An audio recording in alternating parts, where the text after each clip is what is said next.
Technology, Central State University, Wilberforce, Ohio, in the United States of America.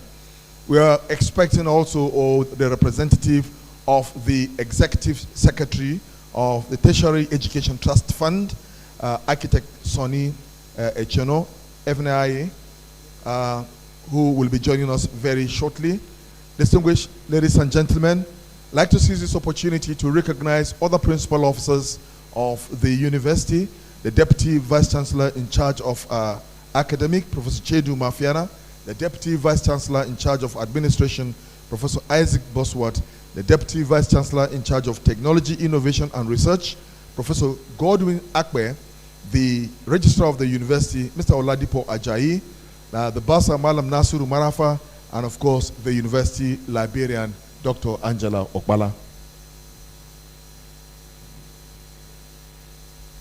I'd like to also recognize a tireless man, a man under whose watch this maiden exhibition is taking place.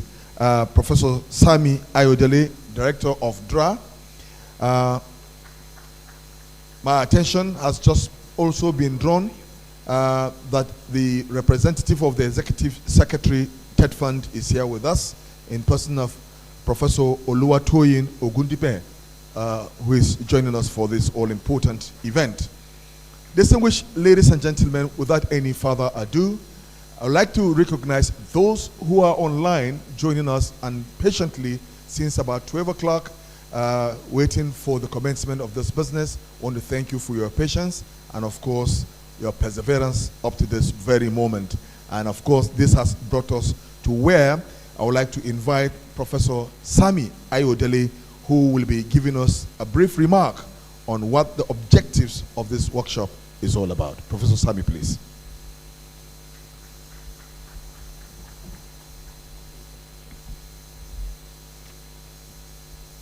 Good afternoon, ladies and gentlemen.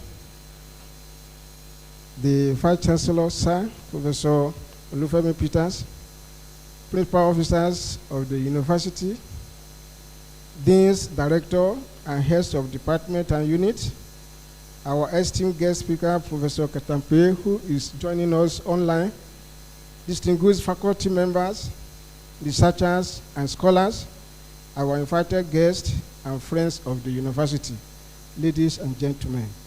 It is with great pleasure and a deep sense of responsibility that I welcome you all to the first annual research week of the National Open University of Nigeria. Today marks a significant milestone in the academic journey of our great institution. This event is not just a gathering of minds, it is a celebration of inquiry, discovery, and innovation. It reflects our collective commitment to creating knowledge that addresses the challenges of our time, our nation, and contributes meaningfully to the global development. The theme of this year's Research Week, Advancing Research, Innovation, and Knowledge Sharing for Sustainable Development, is both timely and critical, as an open and distant learning institution now continues to break barriers in access to education. And now we are taking bold steps to place research at the heart of our academic mission. This Research Week offers us an opportunity to showcase our research output, ongoing research, foster interdisciplinary collaboration, and inspire fresh ideas. It is also a platform to recognize the efforts of our researchers and encourage early career scholars. In the next edition, we will engage with industries, government, and society to ensure that our research has real-world impact. This year, 2024, one of our great researchers has patented 3 of his research outputs. Today, the Vice Chancellor and the Principal Officers will unveil the research output of this great university. They will also unveil the first edition of the Directorate of Information Handbook for Academic and Researchers. I must commend the leadership of this great university, the Research Directorate, the Planning Committee, and all those who have worked tirelessly to bring this vision to life. Your dedication and commitment are deeply appreciated. To our keynote speakers, invited guests, partners, and participants, thank you for joining us. Your presence enriches this occasion and strengthens our resolve to make now a hub of relevant, solution-driven research. As we begin this research week, I urge everyone, faculty, staff, to fully participate in this session, contribute to discussion, and explore opportunity for collaboration. Together, let us build a vibrant research culture that propels National Open University to a greater height. Once again, I warmly welcome you and all. I wish you a fruitful and impactful research week. Thank you, and God bless you.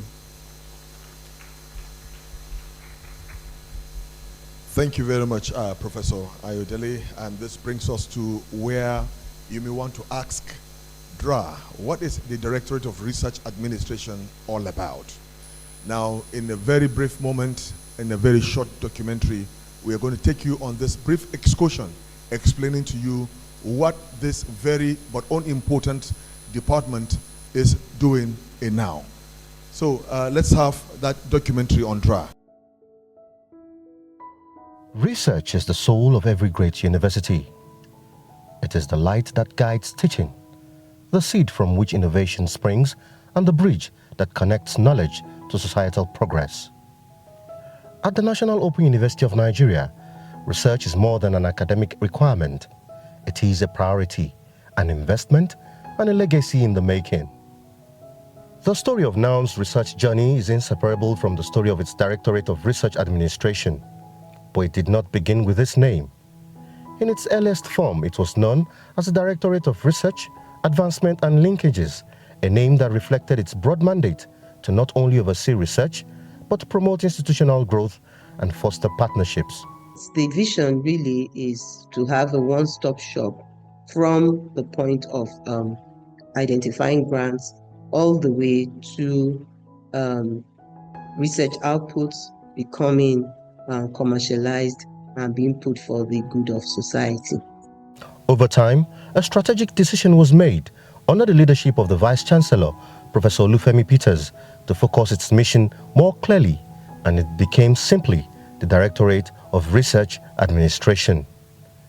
In this new form, its core duties were well spelled out: to coordinate research activities, manage grants, support scholars, and uphold the highest ethical standards. The mission and purpose of Directorate of Research Administration exists to facilitate and support the research mission of the university.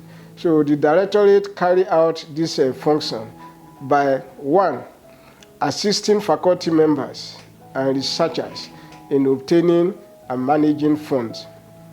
2, ensuring compliance with the donor criteria and also institution ethical standards. At that time when one came in, we had research administration and advancement. Now in universities, these two this single directorate are two big directorates elsewhere. So one of the things one did was to put up a paper which ensured the demerging of the research administration from advancement and linkages. Now, within the period, we can boldly say that our staff have now come to terms with the mandate. You know, the university stands on a tripod: teaching, research, and community engagement or community services. So that component of research, one can say, is fully entrenched in the university, which has also helped some of our staff in benefiting from TETFUND research grants. It was focused on encouraging staff to do research and to ensure that they publish. From that humble beginning, each successive director has taken the baton and run their leg of the race, from strengthening the roots of the directorate to refining research policies, expanding internal processes, and encouraging collaboration across faculties.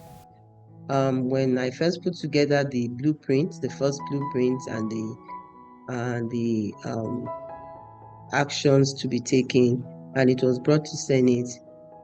Senate members were to go study it, but it was just something that I couldn't wait for them anymore because it kept, being postponed from Senate to Senate, and it had not been studied. There was even some misunderstanding in some quarters that, the Directorate was trying to take over, other research duties, or some faculty members felt that the Directorate was trying to, monitor their research or take over their research for them. But that was not the case. So what we did was to organize sensitization meetings. We went from faculty to faculty to explain the vision, the mission, and the objectives of the Directorate of Research. The credit really should go to Professor Mrs. Christine Ofulue, who was the director before me, and she had produced these documents, but they were finalized by myself. And fortunately, the current Vice Chancellor was also one of the persons who we got on board to review the policies that we put in place, which included policies on intellectual property, on ethics, plagiarism, research and publications committee, and postgraduate research. So these were the first set of activities carried on during the period. What we did was to encourage staff to be focused and to do their best to ensure that they come up with the best publications in best journals. And this was greatly done. The Directorate has also been able to promote interdisciplinary research, deepen partnerships, and have introduced initiatives that have positioned the National Open University of Nigeria as a hub for open and distance learning research in Africa. The Directorate of Research Administration in the university works closely with the Africa Center of Excellence on Technology Enhanced Learning. This is because the center, ESTEL, is first and foremost a research center conducting research activities at postgraduate level. And DRA oversees all research activities within the university. In that regard, we have worked closely with DRA to ensure that research activities conducted in ESTEL follow the ethical guidelines established by the university. We have also worked with DRA in terms of the university-funded research activities that are being conducted in ESTEL. DRA has provided oversight on all the research activities we are doing. We are also working with the Directorate of Research Administration to set up the Technology Transfer Office. Today, under the watchful leadership of the incumbent director, Professor Sam Ayodele, the Directorate is entering a new era of possibility. We have organized so many programs to support research activities in National Open University. Then we organized workshops for proposal writing. Then we have engaged with other institutions around us in order to collaborate and expand our research focus. And then this particular year, we are organizing what we call Research Week, which is the first one in National Open University of Nigeria. And during this Research Week, we are going to award research excellence to the best researcher of National Open University. And also, we will also award the best researcher in chief faculty. No doubt, the support of the university's Vice Chancellor, Professor Olufemi Peters, has been instrumental in this progress. His administration has not only reaffirmed the importance of research, but has approved grants to support initiative projects across the university. Senate research grants. Senate research grants from 100 million to 150 million per annum. So what we have now is that we can say that this university may not be the only one, but one of the few that still administers Senate research grants. At the initial stage, the first year of his assumption, he released 150 and about 32 researchers benefit from this research fund. Then the second year, he released 200 million and 36 researchers also benefited from it. So in 2024, he also released 200 million and about 52 researchers also benefited from this research fund. And you can see, so in a total of about 100 researchers have benefited from Senate research grant that is instituted by Olufemi Peters. The Directorate of Research Administration stands today as a testament to what vision, persistence, and collaboration can achieve. From its early days as a seed in untested soil to its present stature as a pillar of academic life at now, the journey has been one of steady growth. The names of the directors may change, but the mission remains the same: to advance knowledge, to solve problems, and to light the way for generations of scholars to come. Thank you very much. A round of applause, please. I'm sure no one within this auditorium and even those joining us online is now left with any iota of doubt as to what this all-important department in the Open University is doing. And of course, big thanks to the big masquerade over there for making it possible for this director to breathe another new lease of life. So Mr. Vice Chancellor, thank you for the efforts you've been doing in that direction. DRA now is becoming one of the active departments in the National Open University. It is my singular honor and privilege to invite our chief host, the Vice Chancellor of the National Open University of Nigeria, for his opening remark.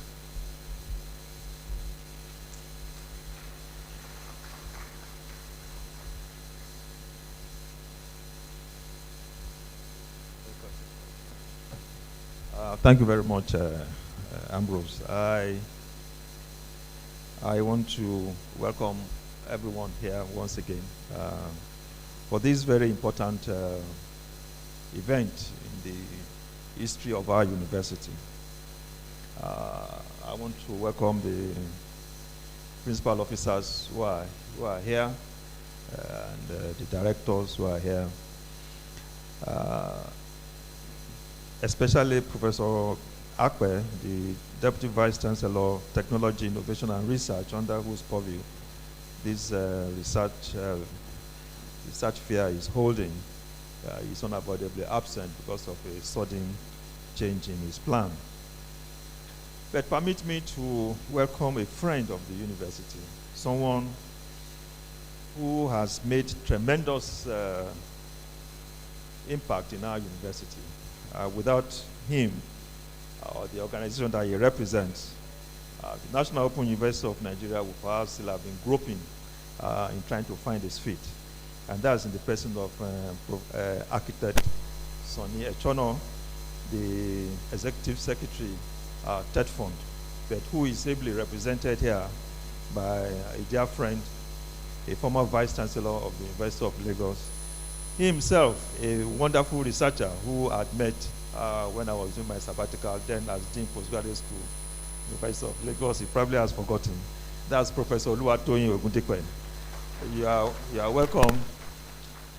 I also want to welcome to our midst. I'm sorry he's not here. The other guest speaker, and his absence or his not being here has rubbed off on me, on my shine. Because when he was invited to present one of the addresses, he told the organizers that he would have wished to come because I was his lecturer at the Ahmadu Bello University's area. So that would have been a wonderful feather to my shoulder. Is Professor Ibrahim Katampe, and he has been properly identified by the guest, by the host director. My guests who are here, I can see Dr. Saliu, former executive secretary, NUC, you are welcome. A few of our directors are also here. Our professors are here. And I really want to thank you for coming, including our guests, who I will now refer to as our virtual guests, who are probably listening to us here. When in 2021, I became Vice Chancellor, it was clear to me that little research was being done in the university at that time. Now, the reason is not far-fetched, because since I was the founding staff of the university, I had always believed that I could only become a professor simply because I had done enough work at the Ahmadu Bello University Zaria before joining here. And I had noticed that it would have been very difficult for any academic to join National Open University of Nigeria and do research that will enable him or her become well noted in his or her field and indeed a professor. Also, the world over, including Nigeria, the ODL that we practice has a stigma that where can you do research, especially for those of us in sciences. And so it cost me little to think about how I was going to change these views expressed by outside. 3, we had challenges attracting academics when the university commenced its operations for a number of reasons, some of which some of us there are quite aware. But perhaps the most significant was that open and distance learning was a new mode of delivery at that time in Nigerian lexicon. And many academics were unable or were unwilling to leave their conventional universities to come and join. So we could say that at that time, we lacked quality academics. Yet, as a university, it occurred to me that we must develop a research culture that will bring the names of the university and the individuals who engage in research some notable and credible recognition. This is not unusual, because as part of what I learned when I joined the National Open University of Nigeria was the Open University of UK. The Open University of UK was by then highly recognized in astrophysics. Astrophysics is a science-based field, and I wondered how they could be number 2 at the universities in the UK, which told me and informed me, therefore, that there are a number of things we need to do to be able to change the song that is being sung about National Open University of Nigeria. So I did a number of things. First, like we had during the documentary, we had a Directorate of Administration and Linkages. The first thing I did was therefore to separate the 2 directorates and create Director of Research. Director of Research, what's the name now? Director of Research Administration, away from the linkages, and establish a complementary directorate with that. Secondly, at my first Senate address, after becoming Vice Chancellor, and as was represented in the documentary, I presented a 100 million research grant to the faculties and a 50 million research grant to the ESTEL as a means of giving impetus to research in the university. Because I believed that there was no way academics with the meager sum salaries we are obtaining will be able to take part of their salary and do research. 3, I established a strong postgraduate school to guide and incubate the study of postgraduate studies in our university, knowing fully well that research outputs obtained through research studies by masters and PhD students are one of the very attributes to which a research culture can be incorporated in our university. Finally, I also encourage conference and workshop attendances at both local and international events, such that a staff of our university is entitled to be sponsored for a conference within a 2-year cycle locally, and then at the discretion of the Vice Chancellor internationally. Ladies and gentlemen, within a short time, the effect is now being felt. And I want to thank the Directorate of Research Administration for being true to the mandate that was given to it when it was established. Professor Ayodele has been extremely wonderful in the manner in which the DRA has been run. Indeed, in order to help that directorate, I did like other awarding bodies used to do, that is, give them 5% of the administration of the fund, so that they don't need to come to Vice Chancellor and ask for any money in order to carry out their exercise. I'm hoping that the 5% that they have garnered over 4.5 years that I've been Vice Chancellor is what they have used to organize this conference.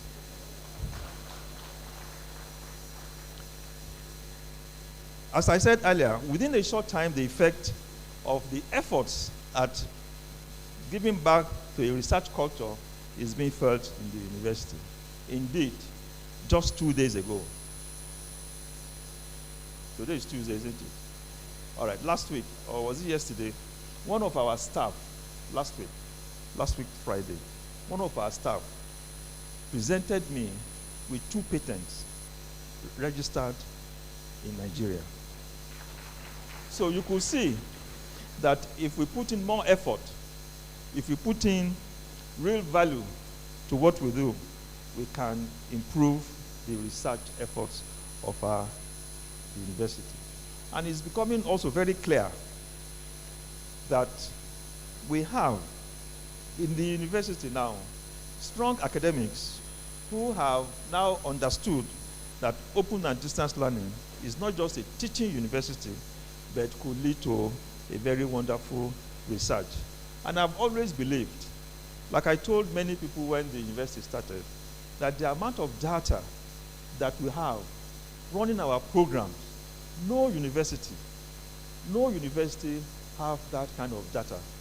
And luckily, the effect is also being felt in the recent, what we now refer to as data surge in the global world.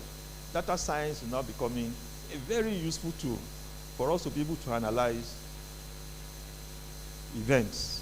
And for us, in open and distance learning analytics is a very big project in our university because we have the laboratory in form of our students and the various operations that we carried out. Distinguished ladies and gentlemen, it's been my pleasure as Vice Chancellor to direct the affairs of this university in a manner that is appropriate to enhance its reputation and improve the academic recognition of its staff. It's been a wonderful experience, and I want to thank you for coming here. This, I'm told, is the first maiden research fair in this university. I didn't want former VC ULAC to hear, because they must have done so many, but we are starting. And I promise the Vice Chancellor and TETFUND that the National Open University of Nigeria will meet them in no short time. Thank you very much for listening to my speech, and I welcome all to this wonderful conference. Thank you. Thank you very much, sir. And no doubt, before the ascension of the Vice Chancellor to the throne he is currently occupying, to my understanding, the DRA was more like a Siberia if you are sent there now. So, but for DRA to become what it is today, leapfrogging from what it was yesterday, culminating into this first annual research week, it shows a lot of interest has gone there, a lot of commitments have gone there, and a lot of funds has gone there to breathe a fresh lease of life into that department. No wonder we are here celebrating what we're celebrating today. I think the department and the Vice Chancellor deserves a round of applause, please. Mr. Vice Chancellor, sir, thank you for that kind words and how it all evolved into this current stage.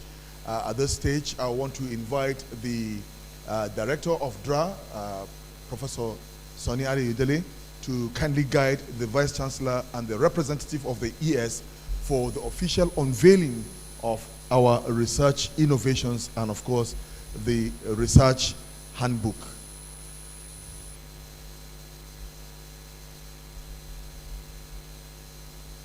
And that's our information handbook.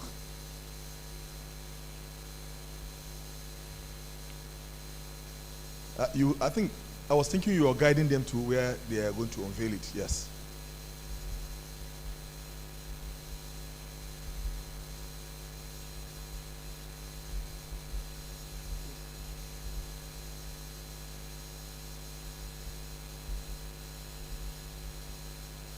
Ladies and gentlemen, once again, we want to appreciate your presence. As you have heard from the chief host, all his efforts since assumption of office as the Vice Chancellor, these are some of the products.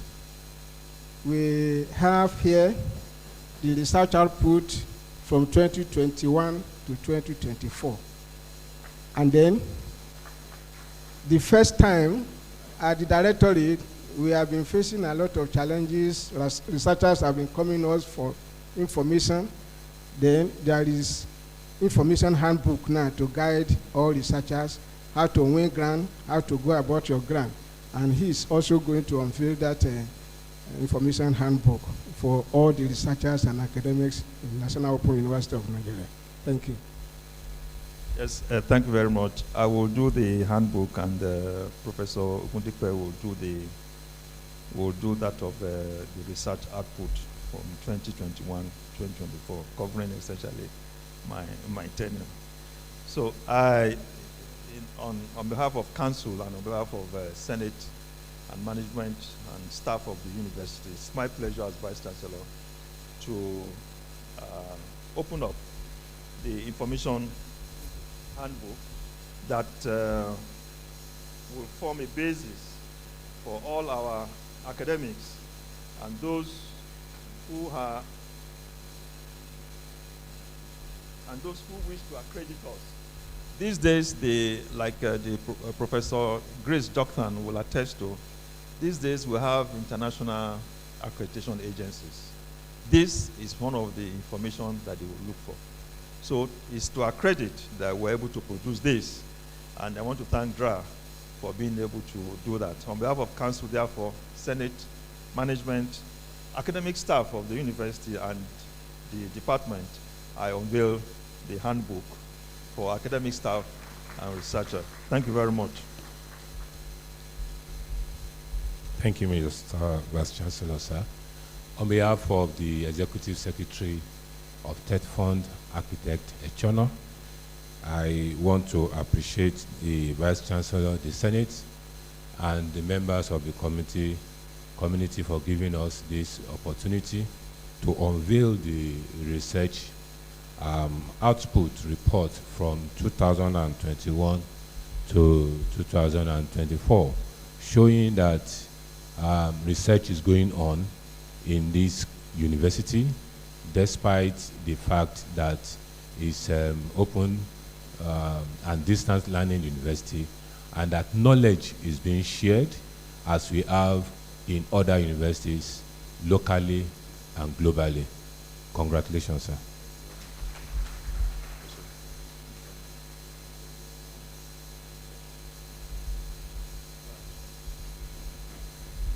Thank you very much, Mr. Vice Chancellor. Please stay behind, sir. And the ES rep, please stay behind. The department DRA, we want to honor both the Vice Chancellor and the Executive Secretary of TETFUND with something very small as a token of appreciation for what contribution they have made to this particular department. So we start with the Vice Chancellor. I want to invite Professor Grace Jochtan to please come forward for that presentation.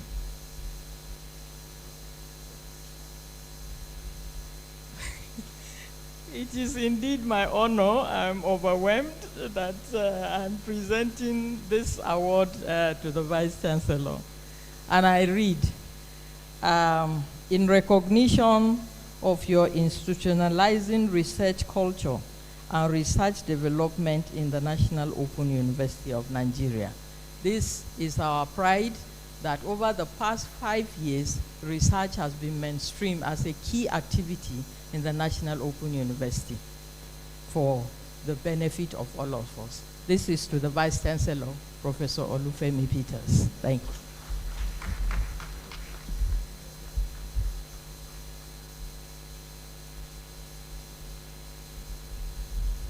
In similar vein, I would like to invite Professor Ganiat Othman to do a similar presentation to the rep of the ES TETFUND. Thank you so much. Good afternoon, the representative of the ES, National Universities Commission. And I want to thank the Directorate for giving me this honor. I feel highly honored to present to you, sir.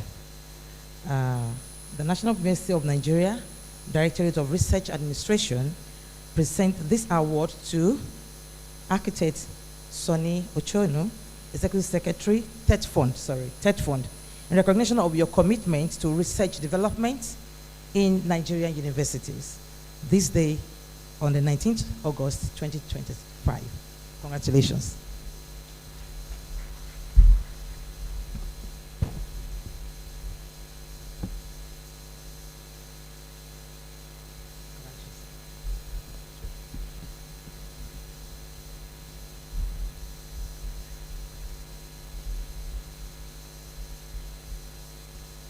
Thank you very much, my Vice Chancellor.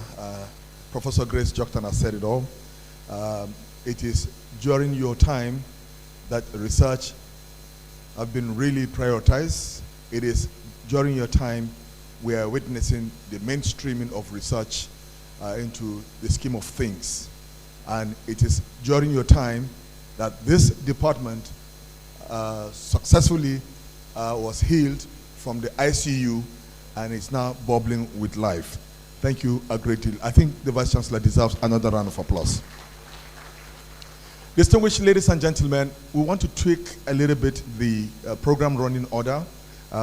If you are noticing and if you are following, we ought to be slipping into the presentation of award to the best researchers in faculties and universities. But then our guest speaker is somewhere caught up trying to catch a flight, and we wouldn't want to miss him. Peradventure, we take this running order in this format, and likely he might be called to board and stuff like that. So we want to catch up with him before he catch up his flight. At this moment, we'd like to invite Professor Katampe, our guest speaker, to take over from this moment. Very good afternoon to all of us. It's with great pleasure that I know I'm caught up on transit here. I was trying by all means to be there. I promised Sam that I will be there. But unfortunately, so I'm in one corner somewhere at the airport. So if you hear some noise, please forgive me. Again, it's a great pleasure to speak. Actually, what you have all said about your Vice Chancellor, you haven't even said all. He is my teacher. He's my mentor. Professor Peters taught me chemistry at ABU. I graduated '86. Then he was there. So what I am today is because he deposited a lot in me. So I think, like you rightly said, we need to give him another round of applause that one of his mentees, one of his graduates, is now given a keynote. So let us, please give him a round of applause. So the topic given to me by Sam is advancing research, innovation, and knowledge sharing for sustainable development. It's a loaded topic, but I thought let us try to understand this topic a little bit. In research, we ask research questions. How will I rephrase this? I said, suppose, basically, Professor Sam wants me to say, how will I advance research and innovation to achieve sustainable development? So three ingredients are clearly shown here. I have to do research, I have to innovate, but I have to be able to share for sustainable development. So basically, in my 30 minutes or 40-minute speech, I'm going to encapsulate all these three segments in my talk. How do we, the Vice Chancellor has set up a good platform for us. He has set up a good guideline for us. He set up an environment for us to thrive as researchers. But that's not enough. We have to innovate.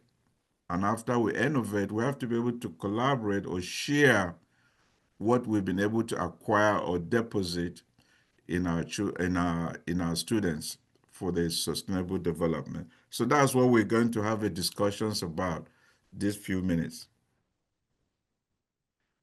What is knowledge sharing? When you share knowledge, let me get this.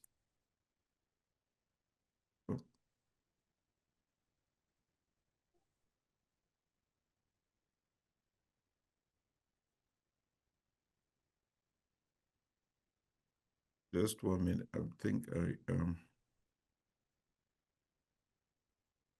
sharing the wrong file.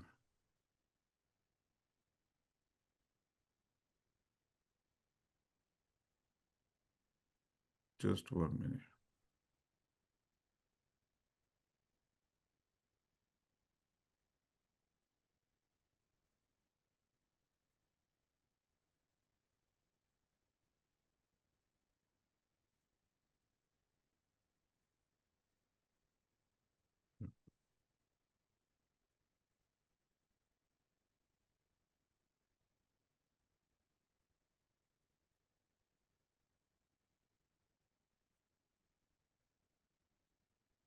Okay, very good. So I'm back.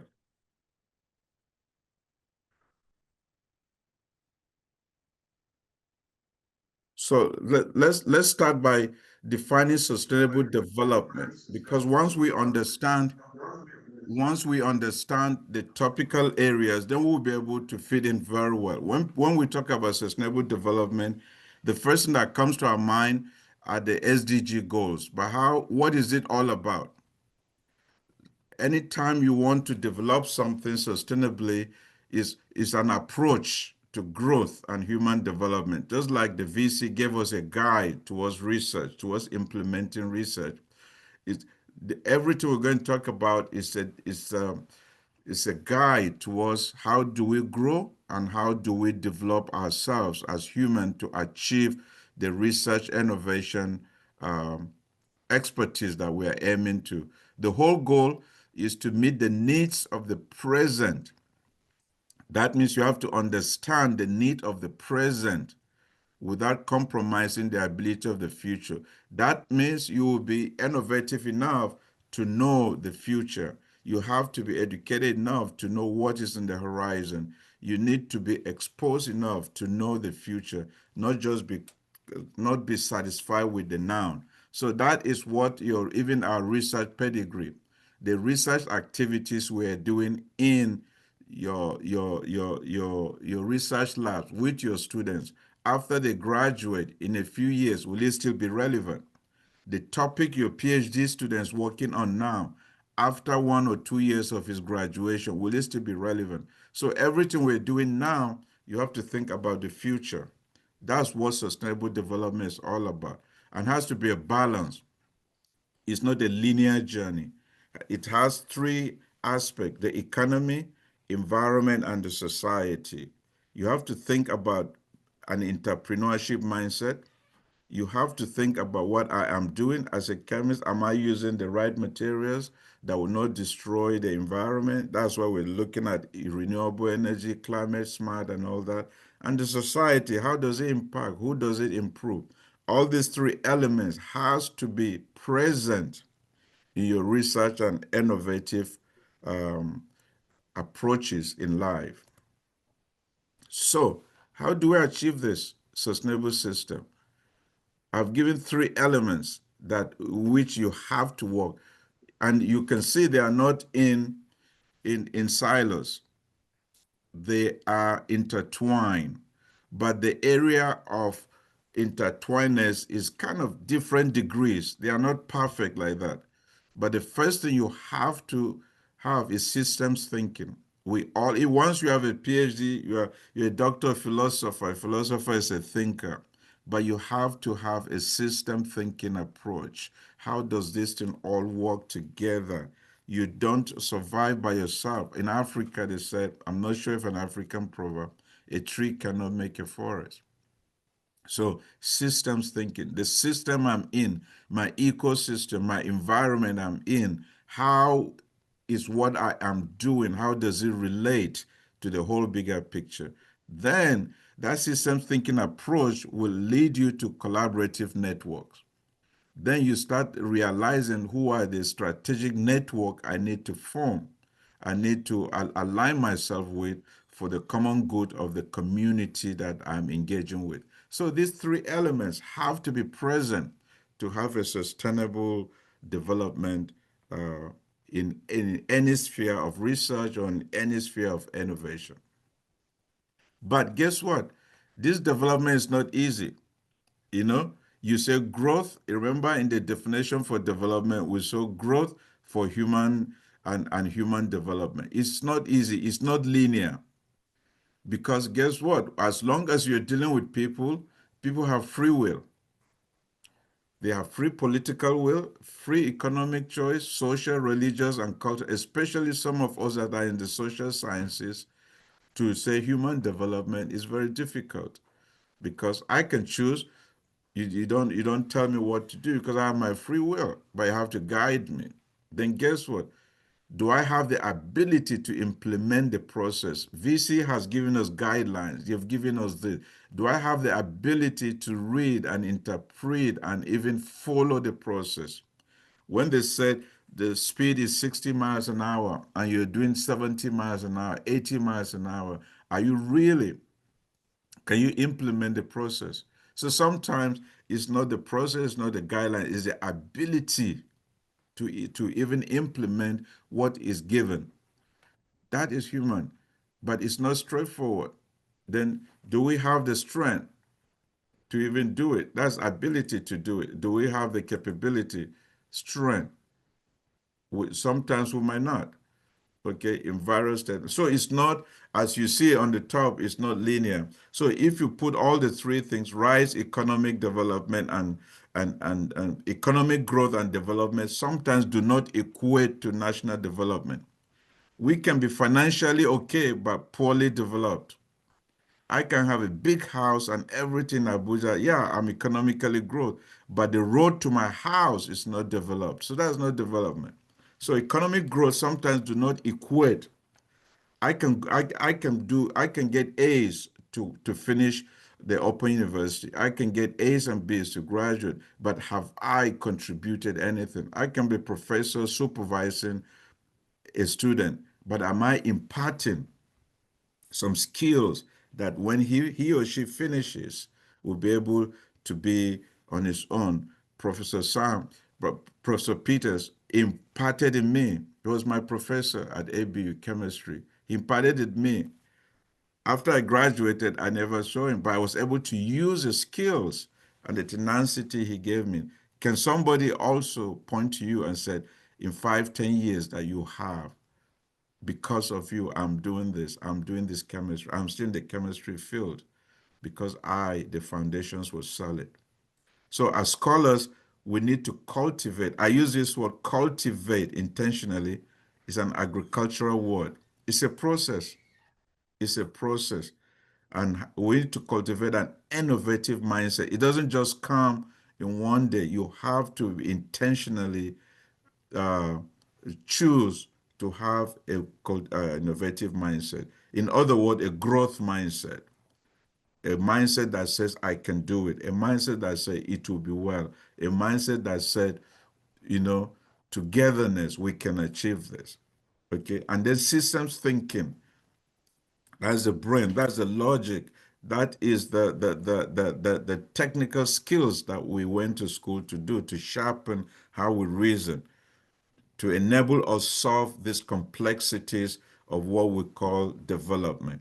So we have human beings, of course, But human beings are just human resources, just like this. Oh, Nigeria has resources. Yeah, they are just resources.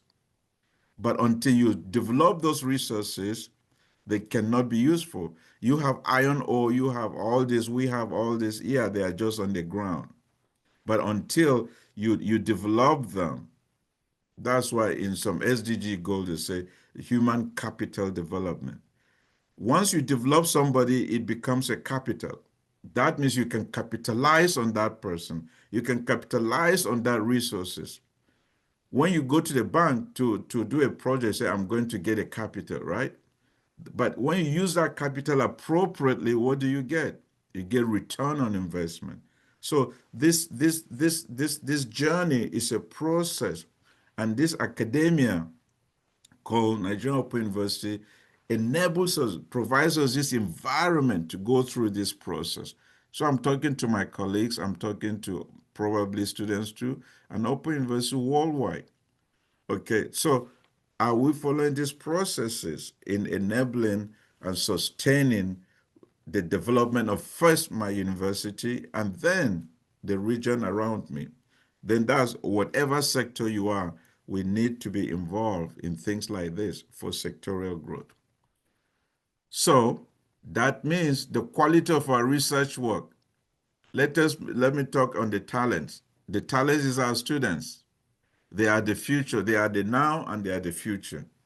So what type of graduate work am I giving them? Because the output of graduate work, fundamentally, undergraduate, you're building skills. Okay, that's then when they go to masters, they are mastering. But then by the time they become PhDs, they are philosophers, they are thinkers. They can interweave things. So the learning has to be incremental. So our graduate research contributes directly to sustain economic growth and prosperity. There's a direct correlation. The moment they say, I'm a graduate. So graduate students should be highly qualified to meet future workforce demands because their programs require intensive study, highly honed in analytical skills, and original contributions to knowledge that fosters creativity. In England, I went to the Open University Milton Keynes. I finished 1995 with my PhD, but I was able now to work so hard in the US and all that after graduation. I have nine US partners. Why? Because of my professor, both in my foundational place, ABU, and the Open University, worked so hard with me, did so many projects before I graduated, published a lot in some highly prized peer-reviewed journals. So the kind of projects we did were required by industries. That's why I was able to transition easily. So all my life has been private sector until the last few 10 or so years, where I rejoined back academia and started as an assistant professor till full professor. So our research contributions that we work with students have to be such that wherever they go, they can stand, because analytically, whatever topic they find themselves doing, they will be able to thrive in there. So innovative research outputs and its subsequent commercialization moves and nurture the engine of economic growth. So let's that have as a fundamental for the research center that we're establishing. And just let us know that any research generated, any R&D now, research that is meant for development by higher education, will contribute to rise and expansion of the world knowledge economy. I did not have time. I can give you several examples of how researchers from university have contributed to knowledge economy. Most of us use HP printer, Hellwood and Packard, two students from Stanford, but now we use their printers. Okay, Michael Dell, another student Okay, so with even Bill Gates, right? Another student. So we have so many, and all came from higher education. So higher education are the catalyst that moves and that any nation that want to grow. So the Open University is not exception. It's not an exception. So let's look at our students with pride, especially we have a vice chancellor that has guided us in research. And you can see the output. We're giving him a prize today. We give him an award today because he's not just spoken, he's walked the walk. And you have something on the hand to show. He's leaving a legacy. We have to continue to sustain that legacy with output that can change the nation. And you are strategically placed with the head campus in Abuja. So we need to turn this head campus in Abuja into research innovation hub so that our learning pedagogy can be transformative. So how do we do that? I'm now talking to Sam and our colleagues. We have to start developing collaborative thinking mindset or innovative thinking mindset. Start with why. Just look around you. Why is this thing happening? You know, in research question, you can't ask a question with why because you never get a conclusive answer. Because why, if you tell your child, go to bed, you say, why? Because I said so. So why is not a good, but when you're trying to think innovatively, you have to ask yourself why. You get so many questions. Why am I always broke before the end of the month? Why is this one like that? Why if you internalize the questions, but the real thing is we are not asking the questions. We're not asking the right questions. If we ask the right research questions, if you do NRF, they'll ask you what's the research questions. If you ask the right question, then you will see that the problems you are thinking are problems as just challenges. So ask the why, and then see the problems you think are problems as challenges. Any challenge you can overcome. I always give this example with 100 meters. You run 100 meters, it's straightforward. There's no issue. But when you put hurdles, it's the same 100 meters distance.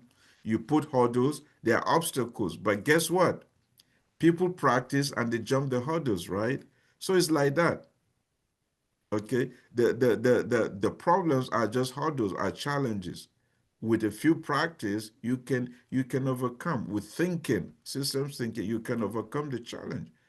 Okay, then convert those challenges as opportunities. They say invention is the mother. No, necessity is the mother of invention. But we are not converting the problems into challenges. Guess what?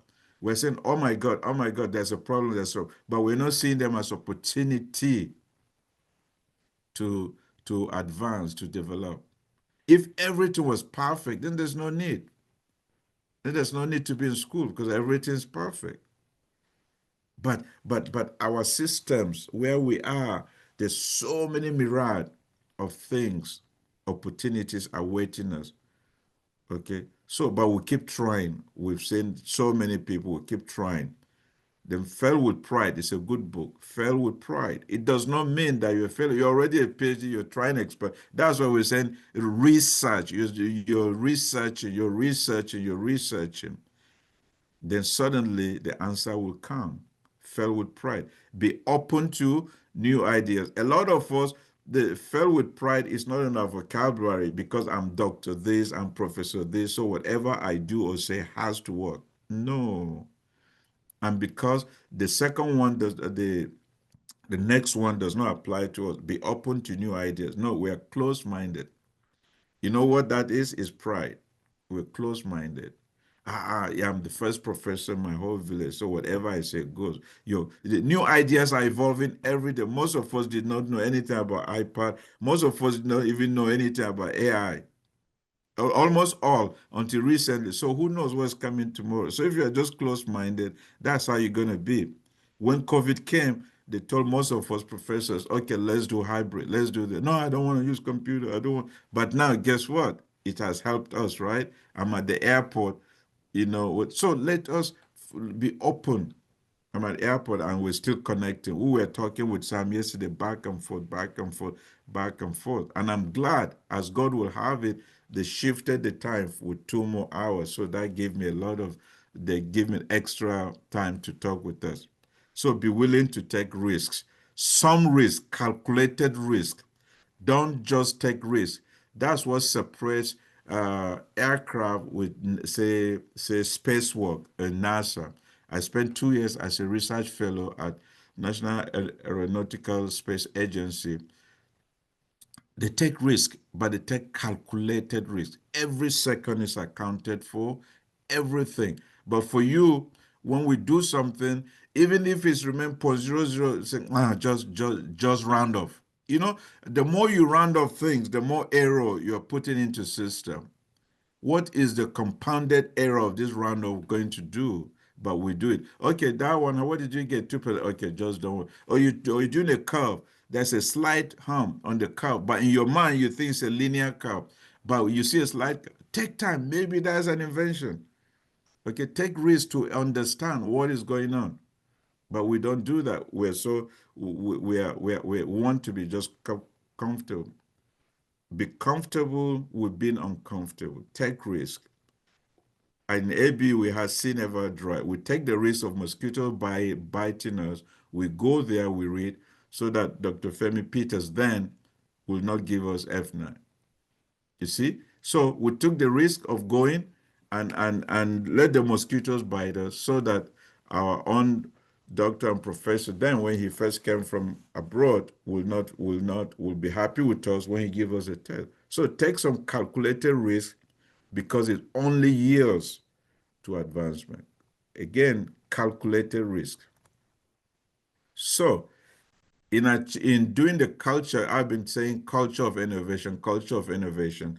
A lot of us don't achieve that. Guess what? We know where we are. We know what we want to do. That's it. But what is in between, we don't want to care about.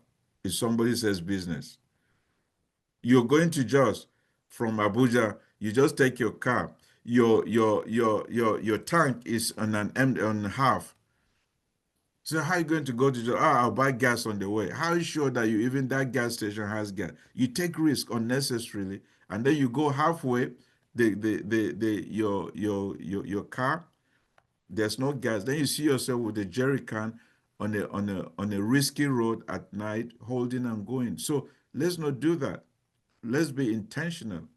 Okay, you have E and F in front of your car. E means empty. F, you know the size of the tank. You know the mileage to just calculate it and say, okay, this will take me to Akwanga. Okay, when I get to Akwanga, do not take risk. Just like that, be intentional about what will take. So contextual knowledge and understanding, that's the solid rock in which you stand. Have a context and understanding of what you're doing. If you're in biology, if you're in history, what's the context of the thing I want to solve? That's solid.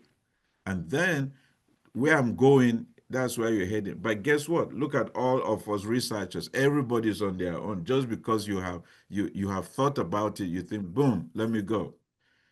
The race is not to the swift.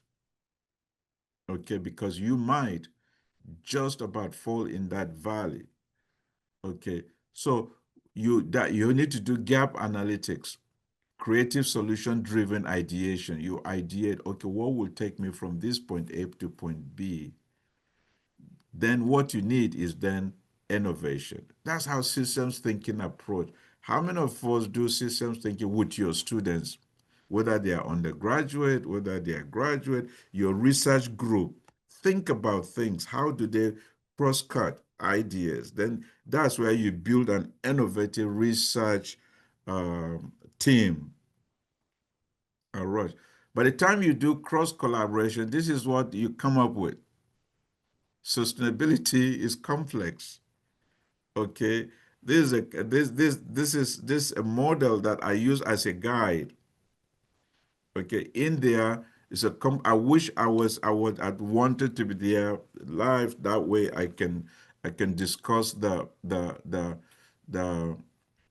it looks like a steering wheel. First of all, on the right are in the top right are the challenges. What are the challenges you think you face?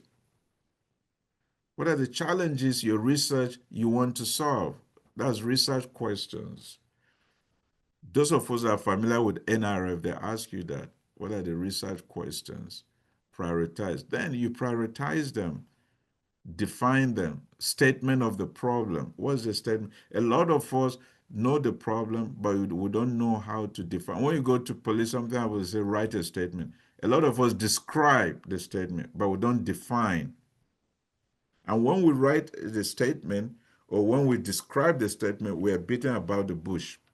So problem definition is an excellent exercise that will allow you to solve it. Then you look at what agency can you align with? Where can I get my grant? In this case, say TETFUND. Okay, I'm going to write NRF, and most of us have IBR, institutional-based research, and I think every university has 20 slots every year. If I say with the raise of hand, how many of us are taking advantage of IBR even? You say, oh, the money is just 2 million or 5 million. You think it's small. It's not small. It's ideation, right? So even if it's small, take advantage, right? You practice. So how many of us have actually gotten IBR? Not talk of NRF.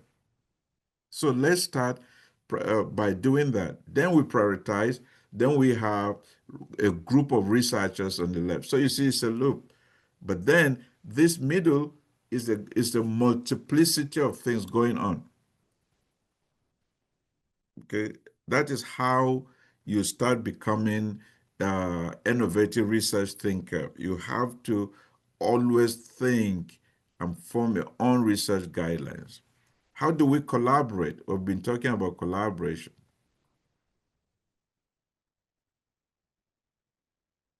When you collaborate, initially you're a group, but when you start collaborating, you say collaborative team. Okay, you need people with good background in a particular field who can complement you, not just because Katampe has so many publications, or Katampe is a good, his name is here or his name is not there, then, oh, I can collaborate with him. But if I cannot contribute to your research project, I'm useless there. You don't need to collaborate with me. You collaborate with only if I can add value to you, to that project. Okay, if I cannot, then I'm not competent to be in that. Am I qualified? Yes. But am I competent to work in this project with you? The answer is no. So don't put Sam's name just because he's a professor, he's the dean, he's the head. But in that particular project, Sam doesn't have a role to play. You see, so when you are collaborating, choose people that can add value to you. That means, you know what that means? That means you are admitting that what Sam will do, you cannot do it. And it's very hard for all of us because we can do anything. Only in Nigeria you can say a general contractor. So what do you do? I'm a general contractor. You cannot. It's not possible. But we see that. Can do anything. Can do roof, he's an electrician, it's not possible. So when you bring people into your team, you start finding out what can they do. Then you form a team. But the strategy to an effective team is you have to have a PI, or is this a PD, principal investigator, bring every data. It has to be data-driven project. You are all, look at the left picture, you're all looking at the same data. And all of you are wearing your professional clothing. That means your areas of expertise. Be professional in analyzing the data. Then look at the center table. The table, after you analyze the data, you brought in more team members. You put all the information on the table. You see, we always say, let's put everything on the table. Not after you discuss, somebody say, I didn't tell them that point two is wrong, sir. But you were right there. You didn't say that. That does not lead to innovation. That does not lead to national development at all. But you see, the table has expanded because you need more expert. You have all the data now that the understanding is similar. Then you can solve problems. Because guess what? Look at the graph on the right. Time doesn't wait for anybody. Okay, team efficiency on the y-axis, time on the x-axis. The most difficult aspect is brainstorming. If you don't have the right people on your team, you will not solve problems. You will not be innovative, and there will not be sustainable development, because everybody will end up arguing and everybody will be angry and leave. So the team that you form, okay, is what will determine the efficiency. So take time, invest on people, know their capability. No, it's not humility and say, I don't want to tell them what I do, what I'm capable of doing. That's not humility. You know, you are holding knowledge. You remember the topic also says sharing, you're holding. So team formation is very critical, because it will determine the time on which you solve problems on campus, which you solve, how you use that guideline that Avicia has given us. Then your performance, then you adjourn, then you continue again. That's the secret. Who are your cycle? Who are your ecosystem? Who are your professional circle? Do you go and sit and discuss the things on campus, the innovations around campus in your own environment with them? Or do you just publish? Publish is for you, because you're the author, which is good too. But in doing solutions, advancing patterns, you need is community engagement. So knowledge share. After you've acquired all this, then you need to start sharing. Is a cornerstone of innovation. Sharing is if I'm collaborating and you're not sharing what you think, then it will not go long. It leads to long-term success. A lot of us have problem with sharing.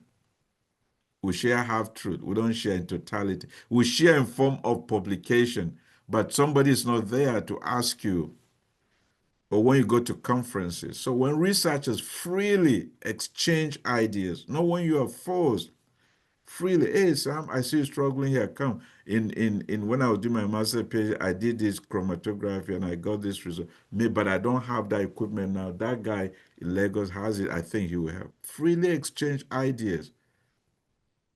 Best practices.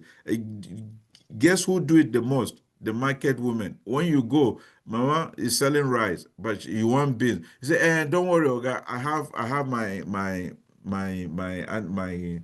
friend down there. After 2 stores, we'll go and buy the beans for you. They share because they know what everybody is capable of doing. You see it all the time. So if traders can do this and successful, how about us researchers? Then the best practice, I won't tell him, so that he won't pass me. It's not true. Actually, the more you tell, the more you educate, the more you are advancing. And expertise, creativity, problem solving are fostered, leading to improved efficiency. So the reason why we don't see improved efficiency, the reason why we don't see effective problem solving, the reason why we don't see us bringing out patterns. VC just told us some of our colleagues that brought in 2 or so patterns. The reason why most of us are not doing it, because we are not sharing the knowledge God has given us and the knowledge we have acquired. You think it is yours and yours alone. But when we share and we share effectively, all these things will be done. Guess what? We've all heard about the value of debt. So if we're there in the left quadrant, we're doing research, we're doing this, the industry doesn't even know what you do, then there's no money. R&D is so expensive, okay? But there's no way for you to bring it to the market. But you need private fundings. But if there's no share, they'll say, okay, go to that company, tell them what you do. You go and be talking about your publication. The publication is already there. Give them the answer. Then you'll be talking grammar. You need to talk grammar that they understand. It's money, it's time. Okay, so if we don't share with trust, there's no development that will happen. Ideas and good technology is not sufficient. Collaboration and cooperation with all actors on both sides of the valley. I was on one conference call. I saw your VC was on there when the Minister of Education was doing something about bridge. And I think it was a few weeks ago, Prof. Peters, you were there. I was watching from here because the current Minister of Education is doing very well. He has inaugurated a few of us to serve in RICC, Research Innovation Commercialization Committee. That's why I'm on my way home too, in addition to what Sam is doing. So there has to be a dialogue between the researchers we are in the universities and the private funding, but it takes knowledge sharing, it takes collaboration. What value can you give me? Value. So the final leg of all this is innovation. We all talk about innovation. Why, as academics, do we have to even be innovative? And what is it anyway? Innovation is what glue everything together. Look at the cycle. What is desirable to users? Remember, all your research is about community, sustainability, about the society. So what is desirable to them? With the limited as resources you have, how is it viable in the market? All the thought processes, look at how cross-cutting it is. That's innovation. If you're able to think together, to bring all together, Nigeria is the only place we have. The land is the only place we have.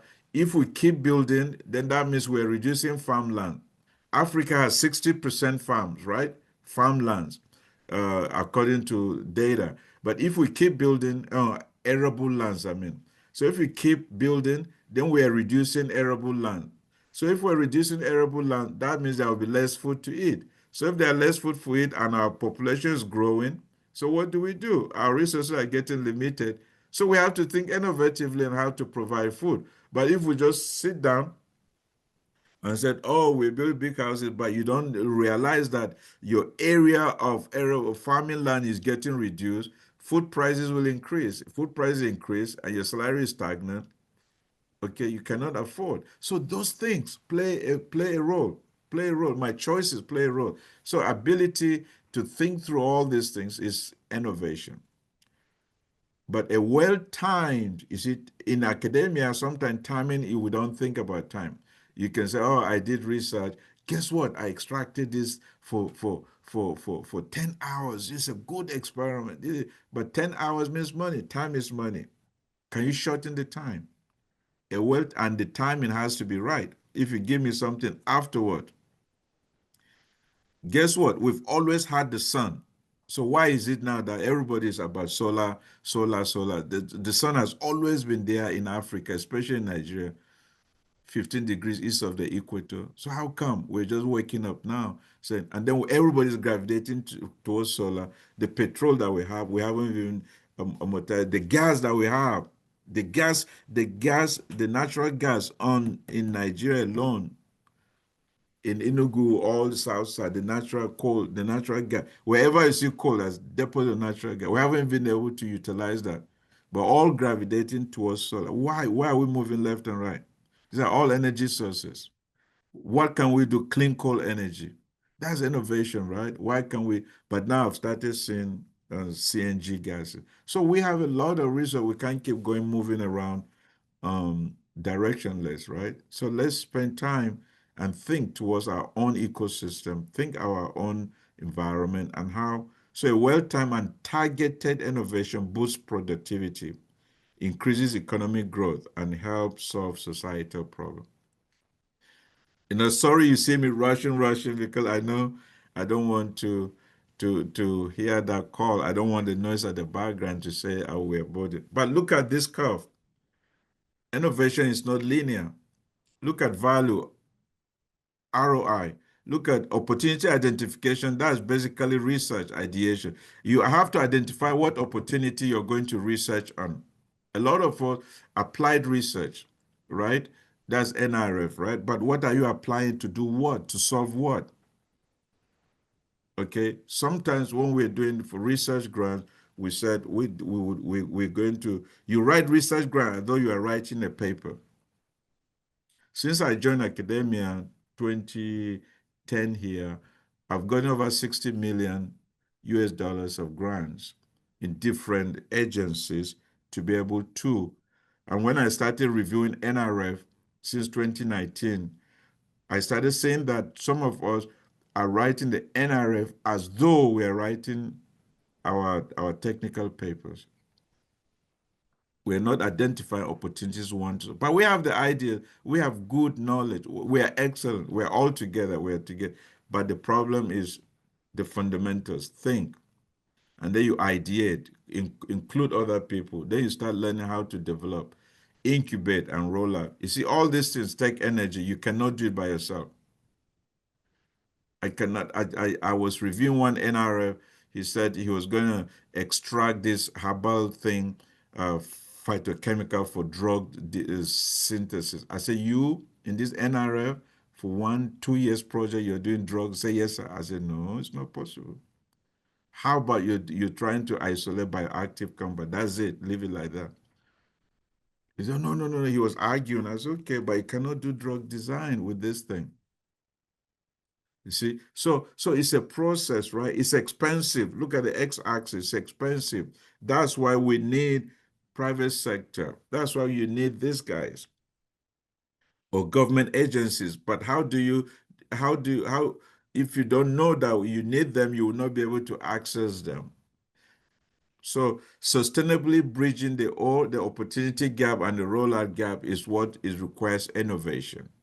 That is where you shorten the time, you bring new ways of doing stuff, you're doing this. So this chart is always what I refer to in my lab, in my research labs, in everywhere I go, to be able to always think, what's the time, what's the cost, and all that. So finally, it's a paradigm shift. It's a time to think. And a paradigm shift, according to Cambridge Dictionary, is when the usual and accepted way of doing something changes completely. So it is not working. Same old, it's not working. Okay. But I know I have talked a lot. Some of us will get it, some of us will not. You know why? Because it's natural. Some new insights will take root and say, yeah, I think I can. Some will say, we've had it. That's the Nigeria we live in. Nothing will change. New insights will fail to get put into practice because they conflict with deeply, deeply held internal images. But we should not allow that to deter us. You know, even the parable of the sower, it will come forth. Images that limit. So we cannot become what we want to become by remaining where we are. So I'll end my talk right now. And I salute you all for the opportunity you've given me to present. My sincere apologies again that I wasn't here with you in person, but on transit. I told Sam that when I come within the week, I will still come and see my boss, my teacher, your VC. So I'll arrive tomorrow by God's grace, and I will find time to come and see the VC if it's available. Thank you so much. All right. Thank you very much, Professor Katampe, for that exhaustive presentation. I think the gentlemen and ladies here would want to give you another round of applause for a thank you to that delivery. And now this has brought us to another level of presentation.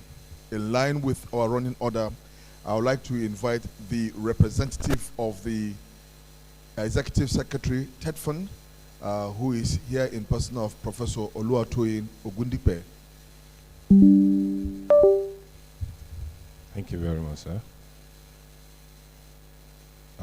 The Vice Chancellor, Professor Olufemi Peters, my Egbon, whom I've been interacting with for a long time, the principal officers that are here, the Director of Research Administration that has brought us together on behalf of the university, Professor Sonny Ayodele, the staff members, the researchers that are here, and researchers from other universities, my dear friend, Professor Benga Ojo, and Dr. Salio, former Deputy ES, NUC, also Dr. Akari from TETFUND, one of the directors coordinating NRF, Professor Katampe, that wonderful presentation. We want to say that we have learned from that presentation is very rich. I also saw online Professor Akim Tijani, USA 2, gentlemen of the press, and ladies and gentlemen. I am here. Whatever I say here, please don't charge me to academic court. I am presenting as an obedient servant the presentation by the ES TETFUND architect Sonny, Echono, who will have loved to be here. And like the Vice Chancellor said, they were together yesterday, but he has to commandeer me from Lagos to come and attend this program on his behalf. That will show you the interest he has in this university. I want to begin by specifically thanking the management of the National Open University of Nigeria for this thoughtful initiative and for extending an invitation to me, that is Architect Echono, as guest of honor and keynote speaker at the university's first annual Research Week program. This is an opportunity for me to share my thoughts at this important event with the theme Advancing Research, Innovation, and Knowledge Sharing for Sustainable Development. I understand that the annual Research Week is organized as part of the university's effort to promote research culture and academic excellence. It is expected that this drive will motivate our academics for excellence and facilitate collaboration with the industry in the collective drive for sustainable development. At this, as the foremost open university in the country, you have made giant strides toward the delivery of your mandate, having been at the forefront of producing manpower and raising the quality of education through quality teaching, innovation research, and also excellent community service. For us at TETFUND, we have a common objective with Nigerian Open University, National Open University of Nigeria, especially at a time like this when we are driving the imperative of research and innovation to improve the competitiveness of our tertiary institutions. Research is widely regarded as creative work undertaken on a systemic basis to increase the body of knowledge. The knowledge is in turn used to innovate, produce goods and services, and devise new applications to improve the standard of living, according to Corey Adler in 2015.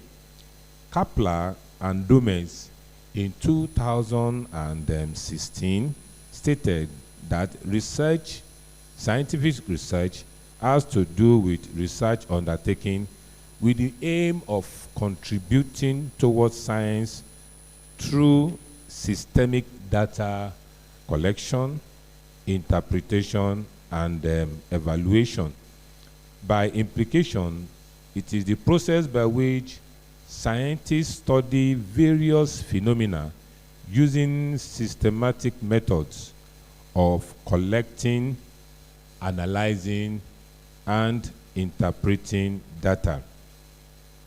Traditionally, scientific research is often regarded as a creative process because it involves novel ways to test ideas that can lead to new ideas and innovation. Hence, it is vital to build the requisite capacity for research in order to be able to define problems, set objectives as well as priorities, conduct sound scientific research, build sustainable institutions, and identify solutions to vital national problems.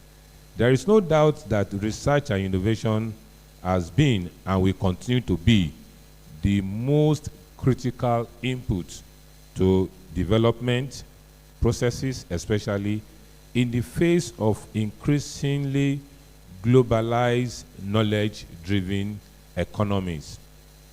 Notably, research and innovation are critical to an effective education system.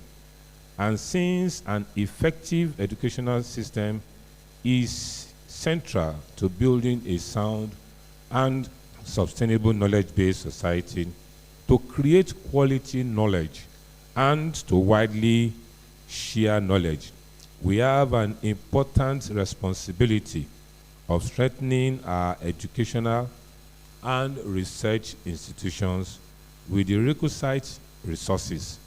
It is clear that we cannot tap global knowledge and take advantage of the vast stock of universal knowledge unless we carefully develop own academic and research institutions that will conform with the need of the world. Now let me talk about the significance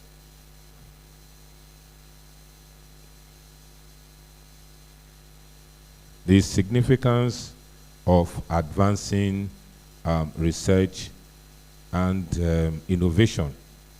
Research and innovation are critical to the sustenance of any society. Besides expanding knowledge and facilitating changes in the society, scientific knowledge as a product of research and innovation should be to address societal problems, like stated by Professor Katampe earlier on. The other one is about the landscape of the global economy in witnessing rapid changing. We all know about globalization now, but so we need to be able to put this into perspective. Thus, in the transition to the 21st century, the development of an appropriate level of research and innovative capacity will obviously continue to be a critical requirement of the development process. We look at the challenges that research and innovation is facing in Nigeria. The severe resource constraint occasioned by the slowdown in the rate of economic growth and the growing social demand are undermining the long-term effect required to develop research and innovation capabilities in Nigeria and developing countries. Although with the considerable improvement in funding research and innovation through TETFUND, which has increased the financial capacity needed for research, there are still certain problems that we need to look into. Number one, obsolete and declining quality of research infrastructures. 2, inadequate and irregular funding. Inadequate and irregular funding. Lack of adequate motivation for research and innovation. Lack of adequate skills in contemporary scientific research and innovation methods. Frequent industrial actions. Deficiency in competence, research, and personnel. Deteriorating staff and student ratio, that is the carrying capacity of the university. And lastly, the factors highlighted above, coupled with the lack of general strategic research focus, as well as the absence of strong linkages between researchers and the industry, which we all know about in Nigeria. Having that linkage with the industry is a major problem in Nigeria.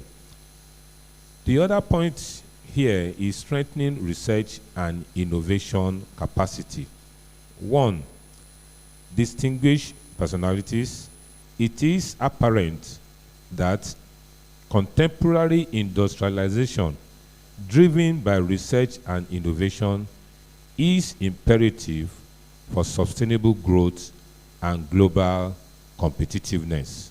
Number 2, notable sustainable funding is an essential requirement for strengthening the research capacity of any nation.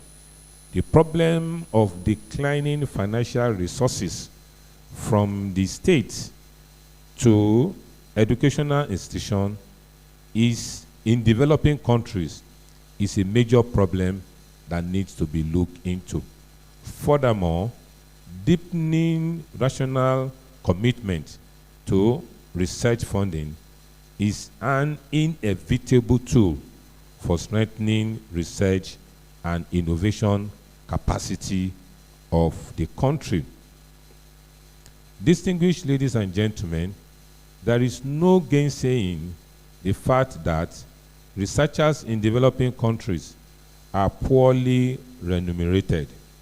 Many have to look elsewhere to make ends meet.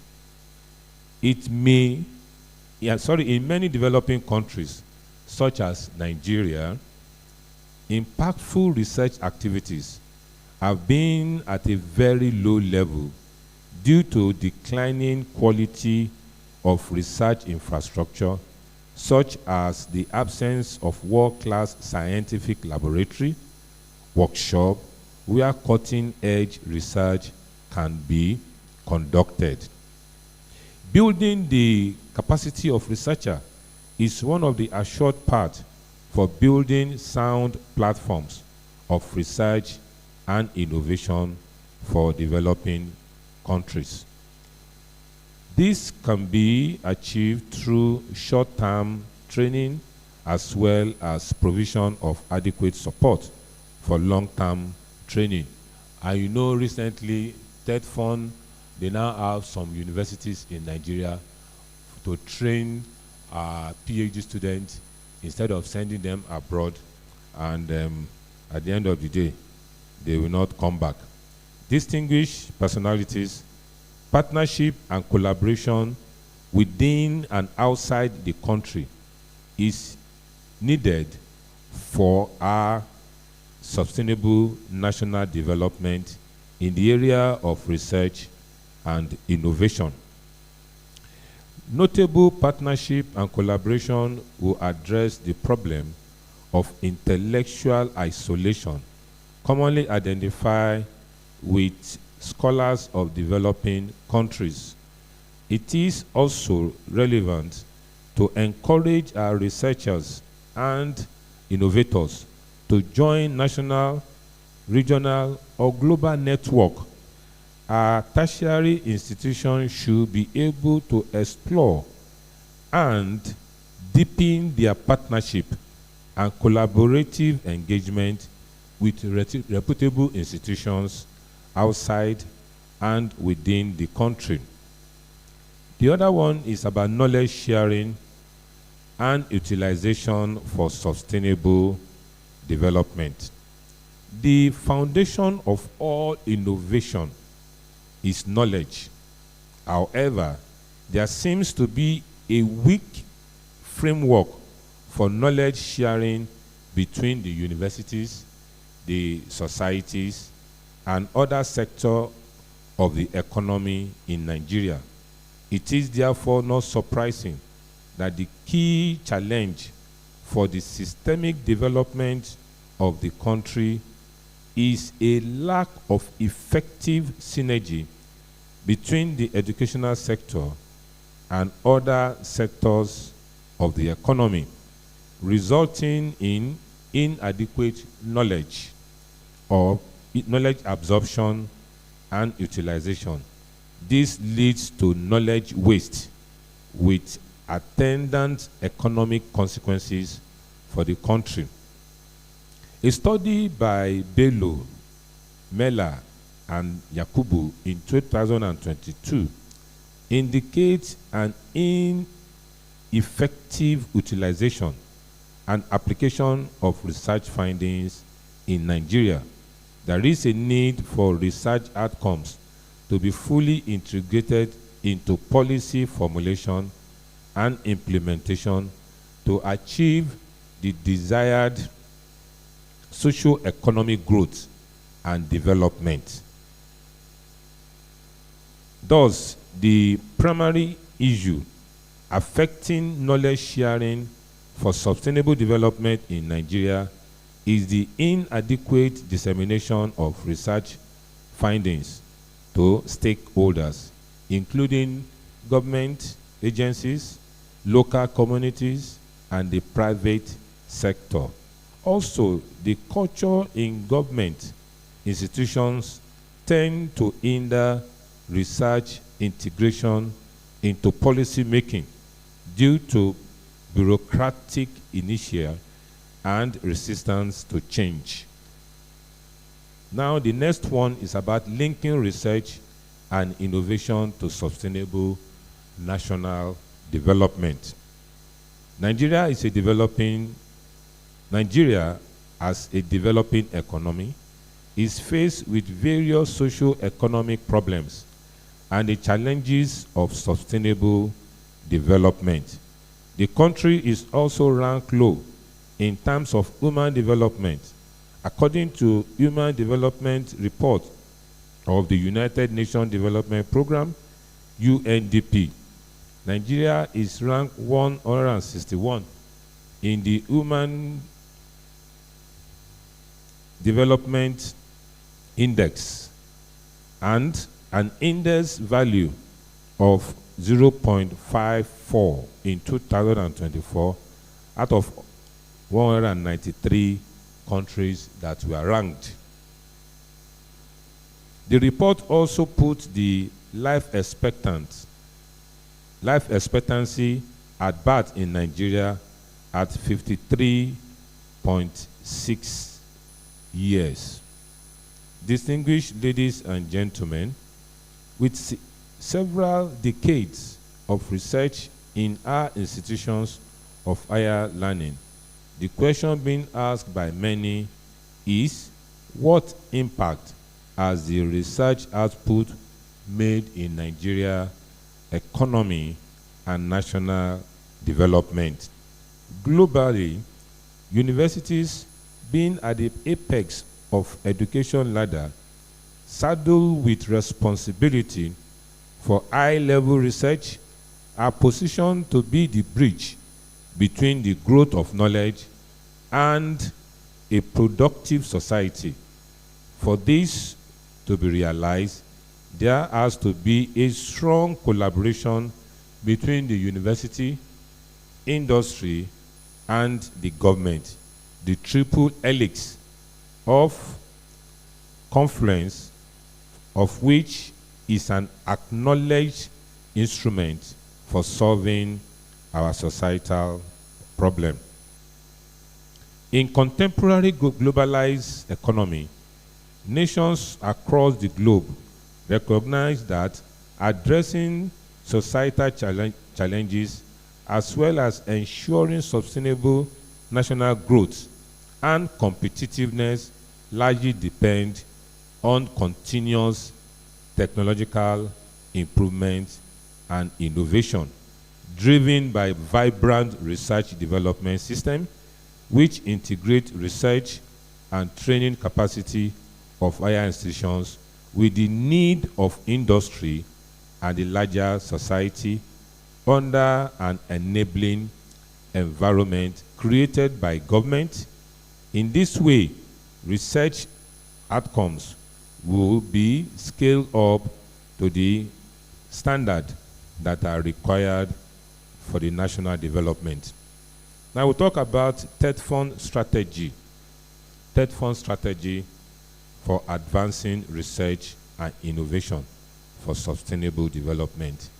Distinguished participants, the TETFUND, the Tertiary Education Trust Fund, TETFUND, being an intervention agency set up to provide supplementary support to all levels of public tertiary institutions in Nigeria, has been provided physical infrastructure in our institution to support teaching, research, and innovation for sustainable development. Besides, the fund has been strengthening the content-based intervention to promote impactful and innovative research for national development as a panacea to societal development. Number two, to address the paucity of funds necessary to facilitate cutting-edge research in the area of national priorities. That is, TETFUND has been providing funds to support National Research Fund, like actually stated by Professor Katampe, and also the local research funding. In addition, TETFUND has funded other innovative initiatives targeted at deepening impactful research and uptake of scientific research outcomes, with potential for commercialization. In this regard, the fund has been sponsoring TETFUND Alliance for Innovation Research, that is TETFIA. That was done last year, and I'm sure this year we are going to have another research fair. Under the TETFIA programs, 44 prototypes have been developed. Most noteworthy is that a team designed and developed a hearing aid that is self-programmable, affordable, and most sustainable for the African market.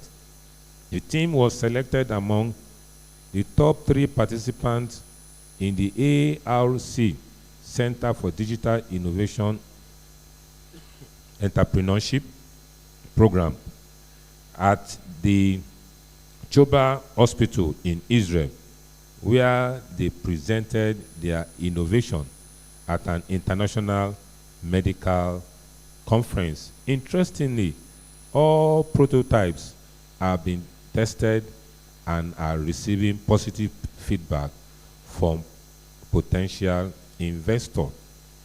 The fund has also supported the Innovation Fellowship for aspiring inventors and researchers, that is the IFEAR program, as one of the sponsored partners.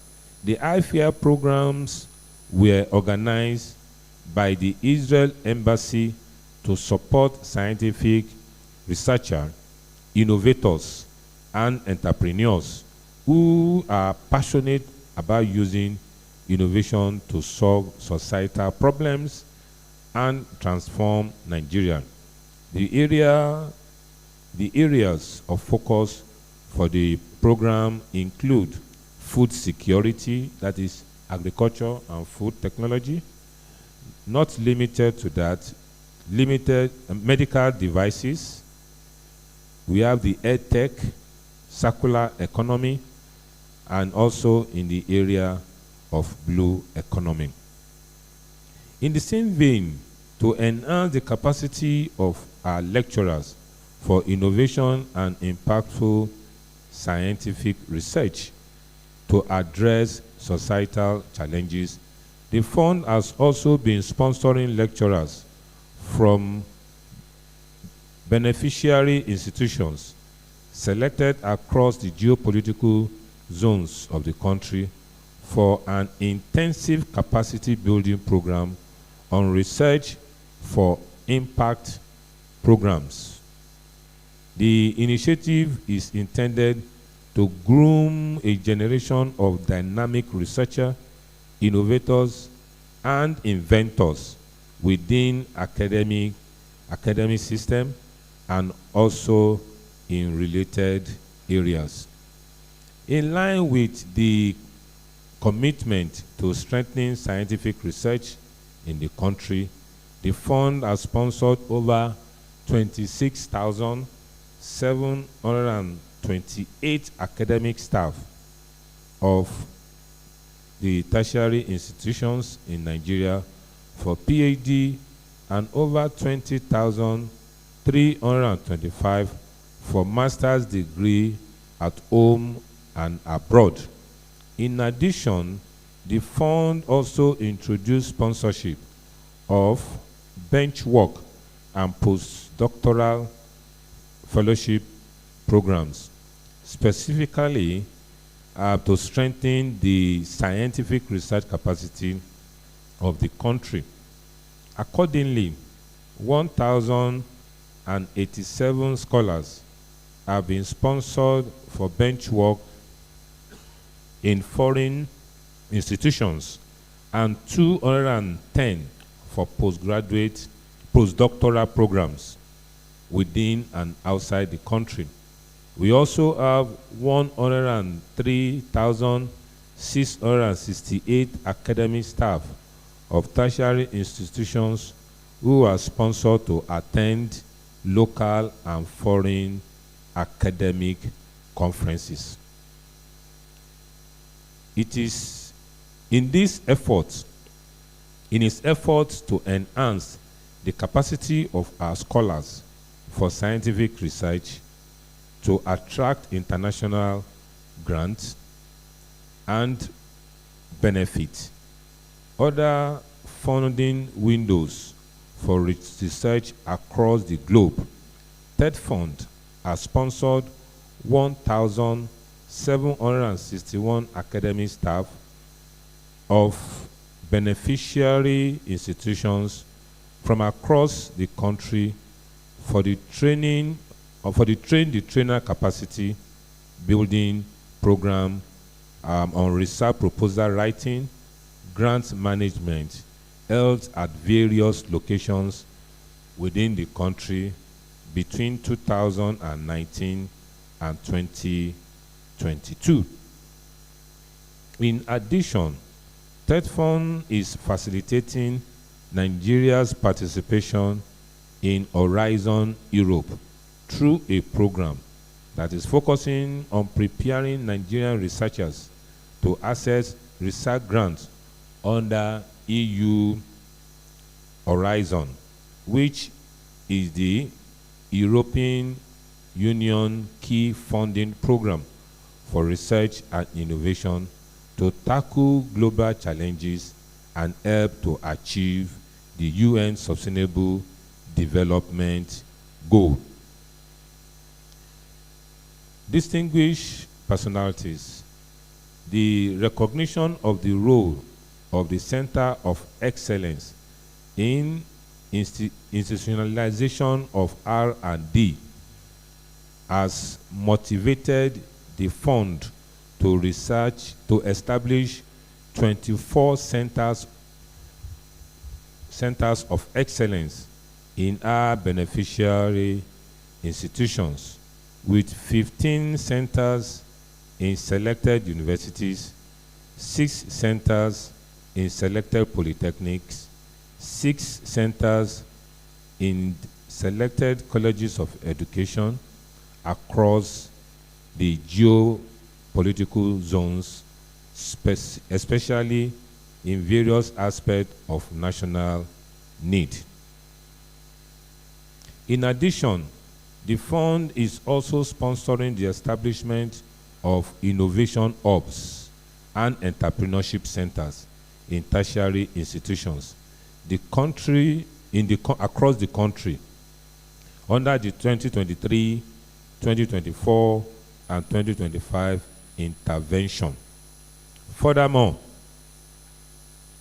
in appreciating the role of critical research infrastructure in facilitating research, innovation, and product development, the fund is providing 6 center multi-purpose laboratories in selected beneficiary institutions across the 6 geopolitical zones. In conclusion, advancing research and innovation capacity should inevitably be a priority for any nation that desires to achieve its developmental aspiration.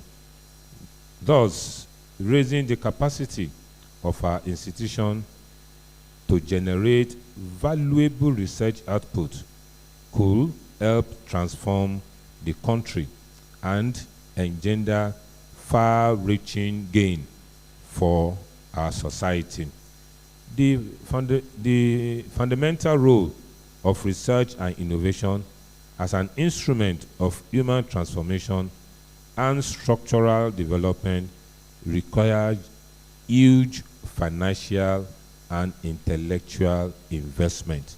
To generate the desired benefit, research in our tertiary institutions should be innovative and geared towards problem solving.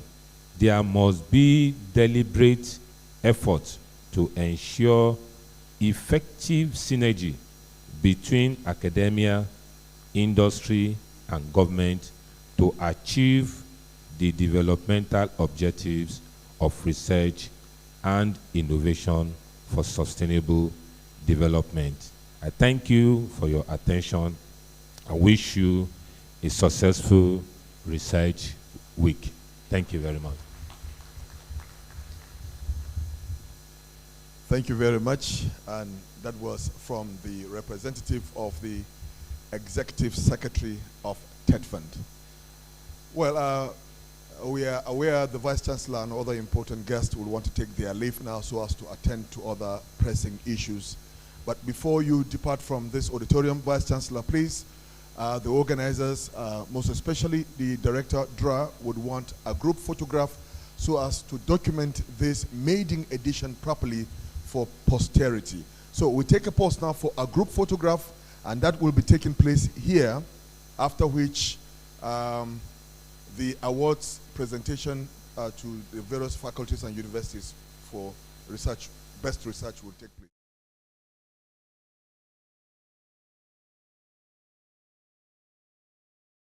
It is now presentation of awards to the best researchers across faculties and universities. That there is a list for that presentation, and while we are waiting for that list, I'm equally informed that Professor Gregory Okabari is one of those who will be making the presentation. Professor Garnet Othman, too, chairman of the presentation subcommittee, will also be available for that presentation. So while they are sorting out the lists, just to put them on notice, that they will be called in due course for that presentation. I'm equally informed that Professor Omada will be joining us for that presentation. So just to tune your mind, Professor Omada, I've seen you earlier on. I'm sure you're here somewhere. All right, you're welcome, sir. Distinguished ladies and gentlemen, we are almost at the final part of this opening rites. So we are at the presentation of awards to the best researchers according to faculties and of course universities. So we have three now: third best, second best, and university best researcher. So let me invite now Professor Omada, who will be doing the presentation. Then we step it up by inviting the recipients. So Professor Omada, please. Professor Omada, please come forward. Now we want to begin with the third best researcher, which is Dr. Musa Rundi. A round of applause, please. I'm very happy to present this to you on behalf of the organizers of this workshop. This is great. You know, you are also a friend. Okay. So, Dr. Rundi Musa, congratulations. Congratulations.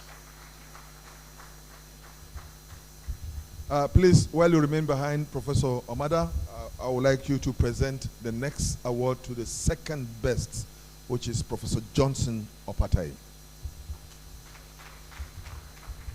All right, if Professor Johnson Opatai is not here, any person from Estel here to collect on his behalf? Any staff of Estel? Okay, Professor Ganiad will collect on his behalf. Thank you very much.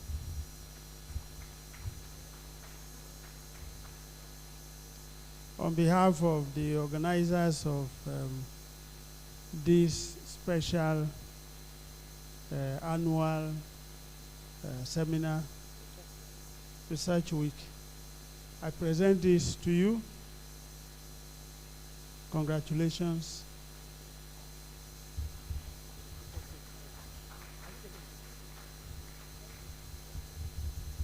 And now to the overall best researcher, and the award goes to Professor Emeka Ogoko.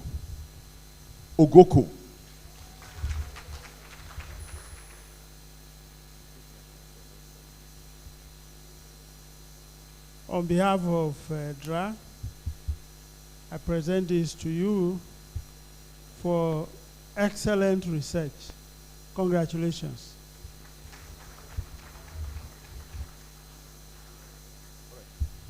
Thank you very much, Professor Amada. You can take your leave now. We appreciate your effort. Now, that marks the end of individual awards, and as we slip into faculty award. In that line, I want to invite Dr. Noel, who is here with us, former Deputy Executive Secretary, ES, to help us with this task. And we would want to start with the Faculty of Arts, right? Okay, Faculty of Agric. Right.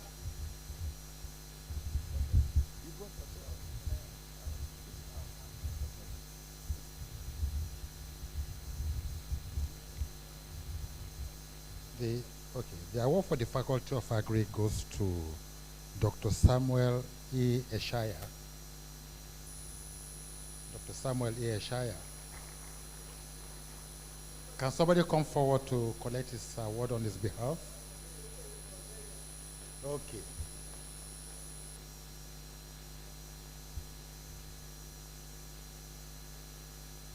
So on behalf of the National Open University, I present this award to you for the best researcher in the Faculty of Arts. Thank you. This one. For the Faculty of Arts. And that goes to Dr. U.A.D.K. Dr. U.A.D.K. On behalf of the university, I present this award to you. Congratulations.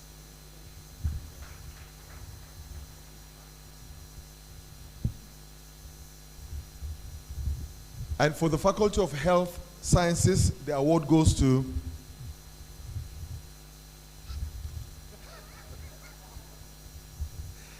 The award goes to Dr. Lura Misalio. That's my wife.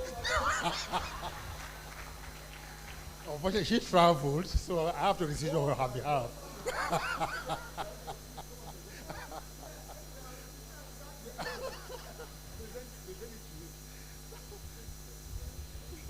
Well, she sent a message to me that her husband will receive the award on her behalf. So on behalf of the National Open University and Directorate of Research Administration, this in recognition of excellent merit in research achievement, presented this award to Dr. Oluremi A. Saliu as the best researcher in the Faculty of Health Sciences, National Open University of Nigeria, 2021 to 2024. Congratulations, sir.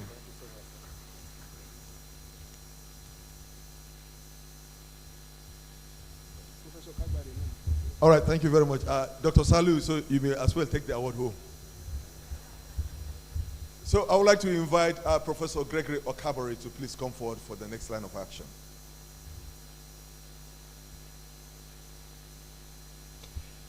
And this is a presentation going out to the Faculty of Social Sciences, and it's presented to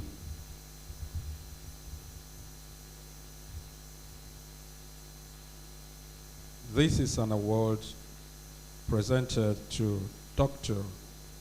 E.I. Ajidwa of the Faculty of Social Sciences.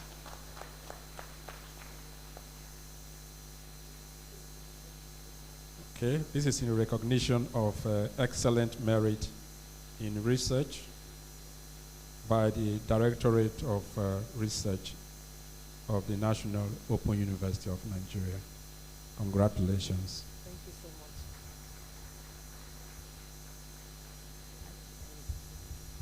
Thank you so much. Thank you so much. Ajidwa is not available, and I'm so proud of Ajidwa as one of my mentees. Congratulations to him. Thank you. This one is going to the Faculty of Computing. For the Faculty of Computing, the best researcher is Dr. Olawale Adebayo.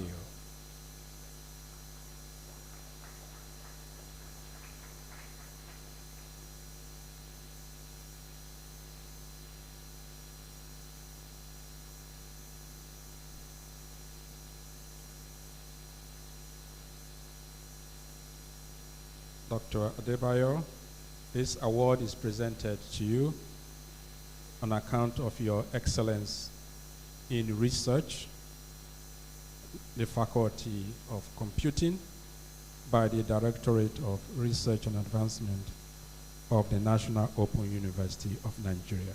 Congratulations.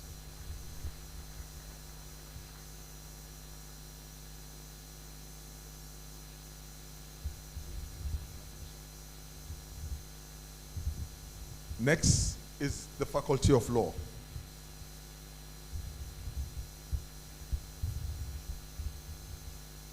For the Faculty of Law,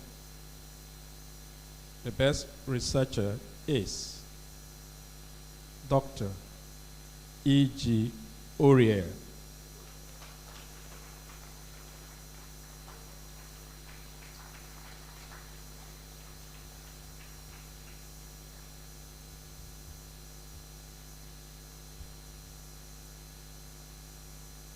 This is presented to you on account of recognition of excellence in research in the Faculty of Law by the Directorate of Research and Advancement of the National Open University of Nigeria.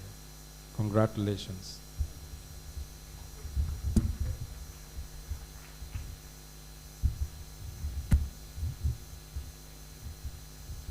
The next category of award is going out to the Faculty of Management Sciences.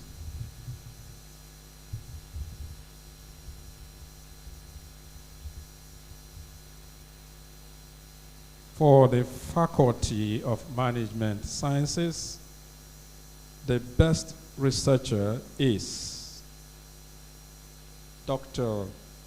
Jalili Sufia.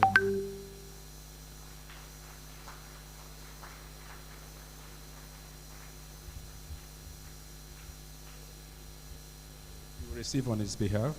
Fine.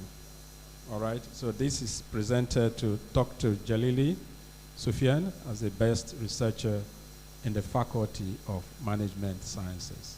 Congratulations.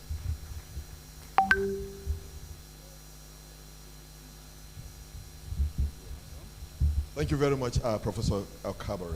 You may take your leave. May I have the honor of inviting Professor Ganiath Othman to please come forward for the next line of action.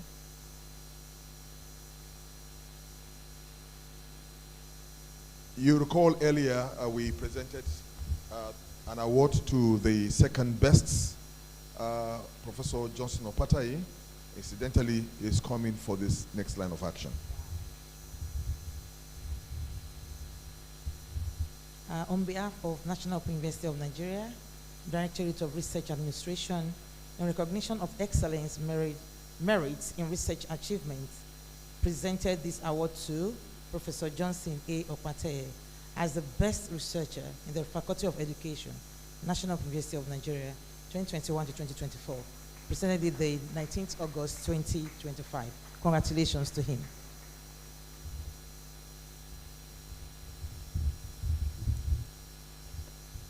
Incidentally, again, the overall best, he is coming forward for the Faculty of Sciences. Okay, I don't know, who is receiving this on behalf of, is around? Oh, awesome. Actually been looking forward to meet Professor Ogoka. Ogoka. Oh, they made a mistake here, Ogoko. Hey, sorry. It's okay, come forward, please. Oh, no. Okay. I know, great. Okay. He's my very good friend. National University of Nigeria, Directorate of Research Administration, in recognition of excellence merit in research achievement, presented this award to you, Professor Emeka C. Ogoko, as the best researcher in the Faculty of Sciences, National University of Nigeria, 2021 to 2024, this day, 19th August 2025. Congratulations. Then I have to Okay, this medal you are putting on him now is that of the overall best researcher. Okay, and this second medal you'll be decorating him with, again, Madam Professor, is for the overall best in his faculty.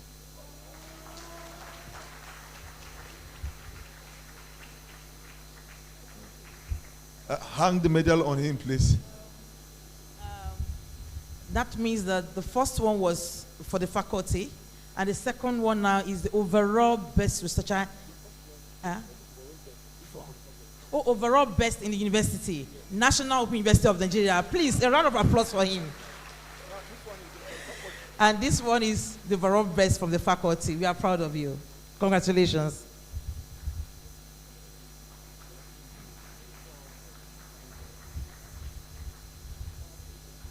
Professor Ganiat, no, please stay behind.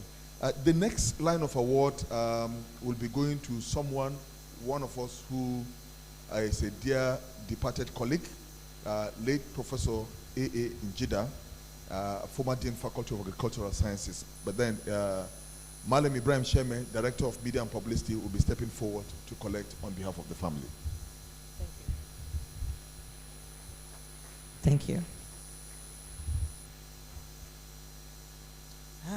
May his soul rest in perfect peace. Just 1 minute of silence for him. 1 minute silence for Professor A.A. Njida, please.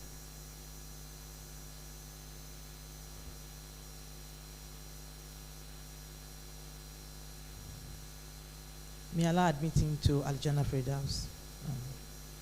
Okay, the National Open University of Nigeria, Directorate of Research Administration, this award is proudly presented to as posthumous award to late Professor A.A. Njida, former Dean Faculty of Agriculture, in recognition of his significant contributions to research and development at National Open University of Nigeria. This day, 19th August 2025. Congratulations to his family.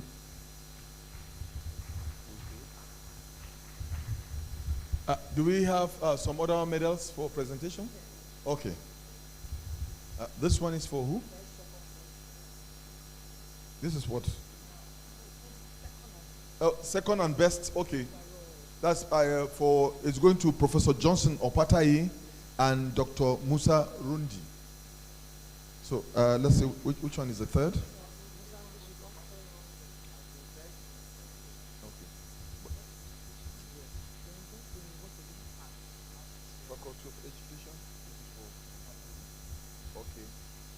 Second best overall, and this one for Dr. Rundi, third.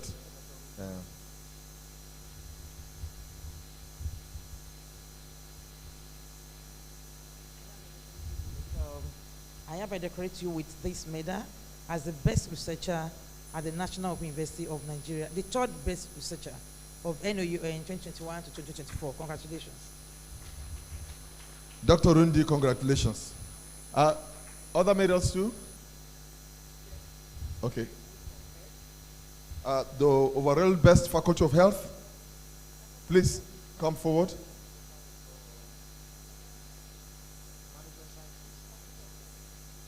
Okay, Faculty of Health. Okay, Dr. Saliu is collecting that on behalf of the recipient. Get ready, overall best Faculty of Management Sciences. I hereby present you this medal, decorate you with this medal as the best researcher in the Faculty of Earth Science. Congratulations. Faculty of Management Sciences, please step forward. Faculty of Management Sciences. Okay, we don't have, okay. They're collecting on his behalf. Then Faculty of Arts, get ready please. Faculty of Arts. The best researcher in Faculty of Management Sciences. Congratulations. In the Faculty of Arts.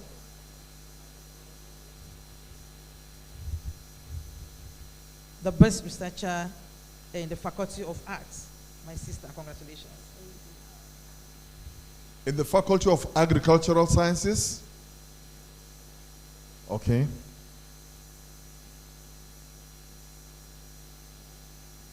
Faculty of Social Sciences, please get ready. The best researcher in the Faculty of Agriculture.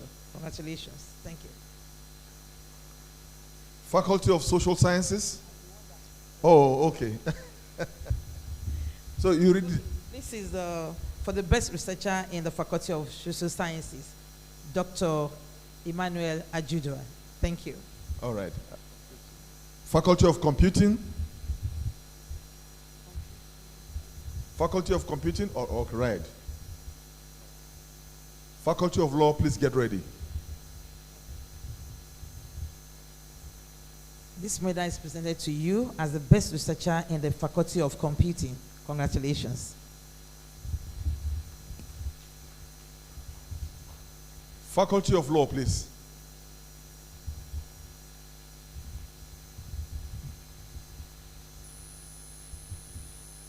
I'm so proud of her. She's one of my mentees. And this is, I'm really happy to be decorating you with this, honestly. I hereby decorate you with this medal as the best researcher in the Faculty of Law. Congratulations.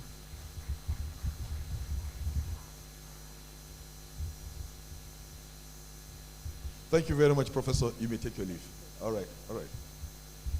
So this has brought us almost to the end of proceedings here, and this is to tell you that at DRA, we are very proud of what you've achieved, especially under the leadership of Dr. Sonny Ayodele. The movement in that department has been in leaps and bounds, so congratulations. As we warm up for our lunch, I'd like to invite the Deputy Director of DRA for a vote of thanks.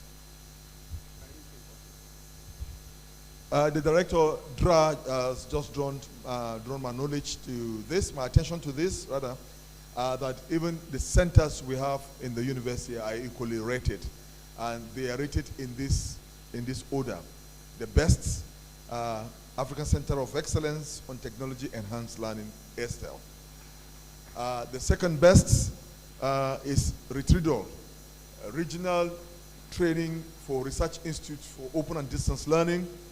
And the third in that order is Center of Excellence on Migration and Global Studies. So congratulations to you, all of you. We're looking forward to other centers, picking up the challenge and of course, living up to expectation. For now, I'd like to invite the Deputy Director of DRA for a vote of thanks. Thank you very much. I want to use this opportunity to appreciate everybody for attending. I will start by appreciating our Vice Chancellor and other principals that graced this occasion. We cannot thank you enough for your support and encouragement. I will go further to appreciate the Executive Secretary of TETFUND and also Professor Katampe, who incidentally was caught midway in transit and he was still able to make his presentation. We are equally grateful. On behalf of the director also, we appreciate Dr. Giri Bakari, Director of Research and Development at TETFUND, who has been a pillar of support for our institution. We appreciate and thank all directors who are here, deans of faculties, our heads of department, we appreciate your attendance. Our virtual audience, we also recognize you, and as well as the entire university community. Permit me to say that this exercise continues tomorrow, during which we will have a presentation in different plenary sessions. We thank you all for gracing this occasion, and we look forward to seeing you tomorrow. Thank you and welcome. All right, thank you very much, Deputy Director. This brings us to the end of activities for the opening ceremony today. Tomorrow, DRA hope to open up shop by 9 o'clock for some academic calisthenics. For now, this is to bring to your attention that we have a very good but sumptuous lunch for all of us here. But then what qualifies you for the lunch is your meal ticket. Please, if you don't have a meal ticket, you don't have business going to the food stand. Endeavor to have a meal ticket before you go collect your lunch. So thank you all for being part of this opening ceremony, and we'll see you all tomorrow morning.